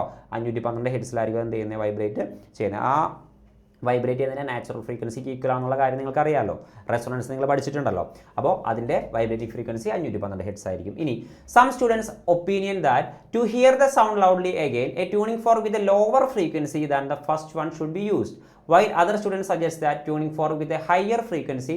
What's your opinion? Just your answer. അതായത് കുറച്ച് കുട്ടികൾ പറഞ്ഞു to hear a sound loudly again, നന്നായി ഒന്നുകൂടി നല്ല രീതിയിൽ സൗണ്ട് കേൾക്കണമെങ്കിൽ കുറച്ച് കുട്ടികൾ പറഞ്ഞു നേരത്തെ എടുത്തതിനേക്കാളും കുറച്ചും കൂടി എന്താണ് tuning fork with a lower frequency കുറഞ്ഞ ആവർത്തി കുറഞ്ഞ ട്യൂണിംഗ് ഫോർക്ക് എടുക്കാൻ പറഞ്ഞു. കുറച്ച് പേര് നേരത്തെ എടുത്തതിനേക്കാളും കുറച്ചും കൂടി ഫ്രീക്വൻസി കൂടിയ ട്യൂണിംഗ് ഫോർക്ക് എടുക്കാനായിട്ട് പറഞ്ഞു. എന്താണ് നിങ്ങളുടെ ഒപ്പീനിയൻ എന്നുള്ള കാര്യമാണ് ചോദിച്ചിരിക്കുന്നത്. അപ്പോൾ ഒരു പ്രധാനമായിട്ടുള്ളൊരു കാര്യം പറയുന്നുണ്ട്, ഇതൊരു എന്താണ് ബ്യൂററ്റ് ആണല്ലേ. ബ്യൂററ്റിൽ ശരിക്കും ആ റെസൊണൻസ് സംഭവിക്കണമെങ്കിൽ ശരിക്കും ആ താഴെയുള്ള ടാപ്പ് ഒന്ന് തുറന്ന് അതിലെ വെള്ളമൊക്കെ കളഞ്ഞ് ആ എയർ കോളത്തിൻ്റെ വൈബ്രേറ്റിംഗ് ഫ്രീക്വൻസി, ആ എയർ കോളത്തിന് വൈബ്രേറ്റ് ചെയ്യുന്നതിൻ്റെ അതിന് നാച്ചുറൽ ഫ്രീക്വൻസിയും ട്യൂണിംഗ് ഫോർക്കിൻ്റെ ആ എന്താണ് വൈബ്രേറ്റിംഗ് ഫ്രീക്വൻസിയും രണ്ടും എന്തായിരിക്കണം? ഈക്വൽ ആവുന്നൊരു സിറ്റുവേഷൻ വന്നാൽ മാത്രമേ എന്ത് സംഭവിക്കുകയുള്ളൂ? റെസൊണൻസ് എന്നുള്ളൊരു സംഭവം എന്ത് ചെയ്യുള്ളൂ? ശരിക്കും പറഞ്ഞു കഴിഞ്ഞാൽ സംഭവിക്കുകയുള്ളൂ. അപ്പോൾ ഇതിൻ്റെ ആൻസറായിട്ട് ശരിക്കും എന്നാന്ന് വെച്ച് കഴിഞ്ഞാൽ ലോവർ ഫ്രീക്വൻസിയിലുള്ള സംഭവം തന്നെ എന്ത് ചെയ്യേണ്ടി വരും? യൂസ് ചെയ്യേണ്ടി വരും. കാരണം എന്ന് വെച്ച് കഴിഞ്ഞാൽ ഇവിടെ ഇതിൻ്റെ ഉള്ളിൽ ശരിക്കും ട്യൂണിംഗ് ഫോർക്കിൻ്റെ എയർ കോളത്തിൻ്റെ ലെങ്ത് എന്തായിരിക്കും? കൂടുതലായിരിക്കും. എയർ കോളത്തിൻ്റെ ലെങ്ത്, ആ എയർ പോയി കഴിയുമ്പോൾ കാര്യം എന്ന് വെച്ച് കഴിഞ്ഞാൽ നമുക്ക് ആ റെസൊണൻസിലേക്ക് എത്തണമെങ്കിൽ എന്ത് ചെയ്യേണ്ടി വരും? എയർ കോളത്തിൻ്റെ ലെങ്ത് കാര്യങ്ങളൊക്കെ ഒന്ന് അഡ്ജസ്റ്റ് ചെയ്യേണ്ടി വരും. അപ്പോൾ വെള്ളം പോകണനുസരിച്ച് അതിൻ്റെ ഉള്ളിലുള്ള എയർ കോളത്തിൻ്റെ ലെങ്ത് കൂടി കഴിഞ്ഞ് കഴിഞ്ഞാൽ ലെങ്ത് കൂടുമ്പോൾ ഫ്രീക്വൻസി എന്ത് ചെയ്യും? കുറയുന്നല്ലേ പഠിച്ചിരിക്കുന്നത്. ഫ്രീക്വൻസി കുറയുമ്പോൾ അവിടെ റെസൊണൻസ് നടക്കണമെങ്കിൽ ഫ്രീക്വൻസി കൂടിയ ട്യൂണിംഗ് ഫോർക്ക് എടുത്തിട്ട് കാര്യമില്ല, ഫ്രീക്വൻസി കുറഞ്ഞ ആവർത്തി കുറഞ്ഞ് എന്തെടുക്കേണ്ടി വരും? ട്യൂണിംഗ് ഫോർക്ക് എടുത്താൽ മാത്രമേ അവിടെ പിന്നീട് എന്ത് നടക്കാൻ സാധ്യതയുള്ളൂ? റെസൊണൻസ് നടക്കാനുള്ള സാധ്യത ഉള്ളൂ. ഓക്കെ ആണല്ലോ. അപ്പോൾ അതാണ് അതിൻ്റെ ആൻസർ ആയിട്ട് വരുന്നത്. ഇനി ലാസ്റ്റ് വൺ എന്ന് പറയുന്നത് when the sound was heard much louder from inside the burette another object nearby was seem to vibrate with a high amplitude, what would be the natural frequency of the object? അതായത് when ഈ നല്ല ഉച്ചതയിലുള്ള sound കേൾക്കുമ്പോൾ അതിനോട് ചേർന്ന ഒരു object ഇരിക്കുന്നുണ്ടെങ്കിൽ ആ ഒബ്ജക്റ്റും എന്ത് ചെയ്യും? ഹയർ ആംപ്ലിറ്റ്യൂഡിൽ എന്ത് ചെയ്യാൻ തുടങ്ങും? വൈബ്രേറ്റ് ചെയ്യാൻ തുടങ്ങും. കണ്ടോ? When the sound was heard much louder from inside the ബ്യൂററ്റിൻ്റെ ഉള്ളിൽ നിന്ന് നല്ല സൗണ്ട് കേൾക്കുന്ന സമയത്ത് another object nearby was seen to vibrate with a higher amplitude, അതിൻ്റെ അടുത്തിരിക്കുന്ന വേറൊരു ഒബ്ജക്റ്റ് ആണെങ്കിൽ അതും നല്ല ആംപ്ലിറ്റ്യൂഡിൽ ആയതിൽ എന്ത് ചെയ്യാൻ തുടങ്ങും? വൈബ്രേറ്റ് ചെയ്യാനായിട്ട് തുടങ്ങും. അപ്പോൾ ചോദ്യമാണ് what would be the natural frequency of that object? അങ്ങനെയാണെങ്കിൽ അതിൻ്റെ അരികത്തിരിക്കുന്ന ഒബ്ജക്റ്റിൻ്റെ നാച്ചുറൽ ഫ്രീക്വൻസിയും എന്തായിരിക്കും എന്നാണ് ചോദിക്കുന്നത്. എന്തായിരിക്കണം? എത്ര തന്നെ ആയിരിക്കണം? 512 ഹെഡ്സ് തന്നെ ആയിരിക്കണം. എന്നാൽ മാത്രമേ നല്ല ആംപ്ലിറ്റ്യൂഡിൽ എന്ത് ചെയ്യാൻ പറ്റുള്ളൂ, വൈബ്രേറ്റ് ചെയ്യാനായിട്ട് പറ്റുള്ളൂ. ഓക്കെ, അപ്പോൾ ആ ഒരു സെക്ഷൻ കഴിഞ്ഞു. പിന്നെ ലാസ്റ്റ് ആൻഡ് ഫൈനൽ, ഇതാണ് ഭയങ്കര എളുപ്പത്തിൽ നിങ്ങൾക്ക് ചെയ്യാൻ പറ്റുന്നത്. മറ്റേത് കുറച്ച് നിങ്ങളെ ട്വിസ്റ്റ് ആക്കാനുള്ള റെസൊണൻസുമായി ബന്ധപ്പെടുത്തി കുറച്ചൊന്ന് ചിന്തിക്കാനുള്ള ക്വസ്റ്റ്യൻ ആയിരുന്നു. ഇത് ഭയങ്കര എളുപ്പമുള്ള ക്വസ്റ്റ്യൻ ആണ്. ഇവിടെ ചോദിച്ചിരിക്കുന്ന ചോദ്യം ഇതാണ്: a police officer work at a busy traffic signal. Busy traffic signal ഒരു പോലീസ് ഓഫീസർ വർക്ക് ചെയ്യാണ്. Hear sound of various frequency, പല ആവൃത്തിയിലുള്ള ശബ്ദങ്ങൾ കേൾക്കാണ്. Some frequencies of the sound reach him ആർഗ്യൂണ്. അവിടെ തന്നിരിക്കുന്ന കുറച്ച് ഫ്രീക്വൻസി, അയാൾ കേൾക്കുന്ന കുറച്ച് ഫ്രീക്വൻസി ഓഫ് സൗണ്ട്സ് അവിടെ തന്നിരിക്കുകയാണ്. Which frequency of sound can be police officer. ഈ തന്നിരിക്കുന്നതിൽ ഏതൊക്കെ ഫ്രീക്വൻസി ഓഫ് സൗണ്ട് ആണ് അയാൾ കേൾക്കാൻ സാധ്യതയുള്ളതെന്നാണ് ചോദിക്കുന്നത്. നിങ്ങൾക്കറിയാം ഒരു മനുഷ്യന് കേൾക്കാൻ സാധ്യതയുള്ള ഫ്രീക്വൻസി അത്രയ്ക്കും 20 ഹെഡ്സിനും 20,000 ഹെഡ്സിനും ഇടയിലുള്ള ഫ്രീക്വൻസിയിലുള്ളതായിരിക്കും അല്ലേ. അപ്പോൾ ഇവിടെ തന്നിരിക്കുന്നത് 28,000, ഇതെന്തായാലും കേൾക്കാൻ സാധ്യതയില്ല, അൾട്രാസോണിക് സൗണ്ട് ആണ്. 5 ഹെഡ്സ് അതെന്തായാലും കേൾക്കില്ല, ഇൻഫ്രാസോണിക് സൗണ്ട് ആണ്. ഇത് കേൾക്കാം, 150 ഹെഡ്സിൻ്റെ കേൾക്കാൻ പറ്റും, 1200 ഹെഡ്സിൻ്റെ കേൾക്കാൻ പറ്റും, 500 ഹെഡ്സിൻ്റെ കേൾക്കാൻ പറ്റും, 16,000 ഹെഡ്സിൻ്റെ കേൾക്കാൻ പറ്റും. അപ്പോൾ ആൻസർ എന്താണ് വരുന്നത്? ശരിക്കും 150 വരാം, 1200 വരാം, 500 വരാം, 16,000 വരാം. ഇനി what is the range of sound audible to human audible range? നിങ്ങൾക്കറിയാം 20, ഞാനിപ്പോൾ തന്നെ പറഞ്ഞു, 20 ഹെഡ്സിനും 20,000 ഹെഡ്സിനും ഇടയിലായിരിക്കും. അടുത്ത, by what name is sound with a frequency lower than the human audible lower limit known as. Human കേൾക്കുന്ന ആ ഒരു ഓഡിബിൾ ലിമിറ്റിനേക്കാളും കുറവ്, അതിന് താഴെ 20 ഹെഡ്സിന് താഴെയുള്ള അതിനെ നമ്മൾ വിളിക്കുന്നവരാണ് ഇൻഫ്രാസോണിക് സൗണ്ട് എന്ന് പറയുന്നത്, ഇൻഫ്രാസോണിക് ശബ്ദതരംഗങ്ങൾ എന്ന് പറയുന്നത്. Write two use of sound with a frequency higher than the human audible upper limit. അത് ഹ്യൂമൻ ഓഡിബിൾ അപ്പർ എന്ന് പറഞ്ഞാൽ 20,000 ഹെഡ്സിന് മേലെ, അത് അൾട്രാസോണിക് സൗണ്ട് അല്ലേ. അതിൻ്റെ യൂസസ് എന്തൊക്കെയാണ് നമുക്കൊന്ന് നോക്കാം. എന്തൊക്കെയാണ്? To crush small stones in the kidney, വൃക്കയിലെ ചെറിയ കല്ലുകൾ പൊടിച്ചു കളയാൻ സഹായിക്കുന്നു. ഫിസിയോതെറാപ്പിക്ക് യൂസ് ചെയ്യുന്നുണ്ട്. To take image of internal organs such as kidney, liver, gall bladder and uterus, വൃക്കാകരൽ, പിത്തസഞ്ചി, ഗർഭപാത്രം തുടങ്ങിയ ആന്തരിക അവയവങ്ങളുടെ പ്രതിമ രൂപപ്പെടുത്താനൊക്കെ സഹായിക്കും. For cleaning spiral tubes, irregular machine parts, electronic component, സർപ്പിൾ ആകൃതിയിലുള്ള കുഴലുകൾ, നിശ്ചിത ആകൃതി ഇല്ലാത്ത യന്ത്രഭാഗങ്ങളൊക്കെ ഉണ്ടാവും, ഇലക്ട്രോണിക് ഘടകങ്ങൾ ഉണ്ടാവും, തുടങ്ങിയ വൃത്തിയാകാനൊക്കെ ആയിട്ടൊക്കെ സഹായിക്കും. പിന്നെ in the device called sonar, സമുദ്രത്തിൻ്റെയൊക്കെ ആഴം അളക്കാനായിട്ട് യൂസ് ചെയ്യുന്ന ഒരു ഡിവൈസാണ് സോണാർ, അതിൽ ഉപയോഗിക്കും. Ultrasonic waves that travel to body tissues strike and reflect at area of various density in the tissues.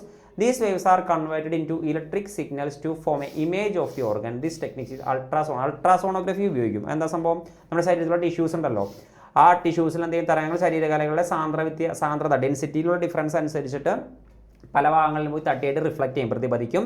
ഈ തരംഗങ്ങൾ എന്താക്കി മാറ്റുന്നു? ഇലക്ട്രിക് സിഗ്നൽ, വൈദ്യുത സിഗ്നലുകളാക്കി മാറ്റി അവയവത്തിൻ്റെ ചിത്രം രൂപപ്പെടുത്താൻ സഹായിക്കും. ഈ സാങ്കേതിക വിദ്യയാണ് നമ്മൾ എന്ത് ചെയ്യുന്ന അൾട്രാസോണോഗ്രഫി എന്ന് പറയുന്നത്. ഓക്കെ, അപ്പോൾ ഇത്രയും കാര്യങ്ങളാണ് നമുക്ക് ഉള്ളത്. ശരിക്കും പറഞ്ഞു കഴിഞ്ഞാൽ ഒരു 30, 32, 33 മാർക്കൊക്കെ നിങ്ങൾക്ക് സിമ്പിളായിട്ട് വാങ്ങിക്കാം. കുറച്ച് ക്വസ്റ്റ്യൻസ് മാത്രം കുറച്ച് ടിസ്റ്റഡ് ആയിരിക്കും, പക്ഷേ ഭയങ്കര ടിസ്റ്റ് എന്ന് പറയാനില്ല. കാരണം വെച്ചാൽ ഓവർ ക്വസ്റ്റ്യൻ ഉള്ളതുകൊണ്ട് നിങ്ങൾക്ക് സിമ്പിളായിട്ട് മാർക്ക് സ്കോർ ചെയ്യാനായിട്ട് പറ്റുകയും ചെയ്യും. ഒരു 30 മാർക്കൊക്കെ ഞാൻ ഈ പറഞ്ഞതുപോലെ 33 മാർക്കിലേക്കൊക്കെ എന്തായാലും എത്താം. ഒരു 30 മാർക്കൊക്കെ എന്തായാലും സിമ്പിളായിട്ട് വാങ്ങിക്കാൻ പറ്റുന്ന സംഭവമായിരുന്നു. അപ്പോൾ എന്തായാലും എക്സാം ഞാൻ ഈ പറഞ്ഞ പോലെ നല്ല അടിപൊളിയായിട്ട് തന്നെ എഴുതിയെന്ന് വിചാരിക്കുന്നു. എല്ലാവരും നല്ല സൂപ്പറായിട്ട് തന്നെ. അപ്പോൾ എന്തായാലും ഇനി നെക്സ്റ്റ് സെക്ഷനിൽ നമുക്ക് എന്തായാലും കാണാം.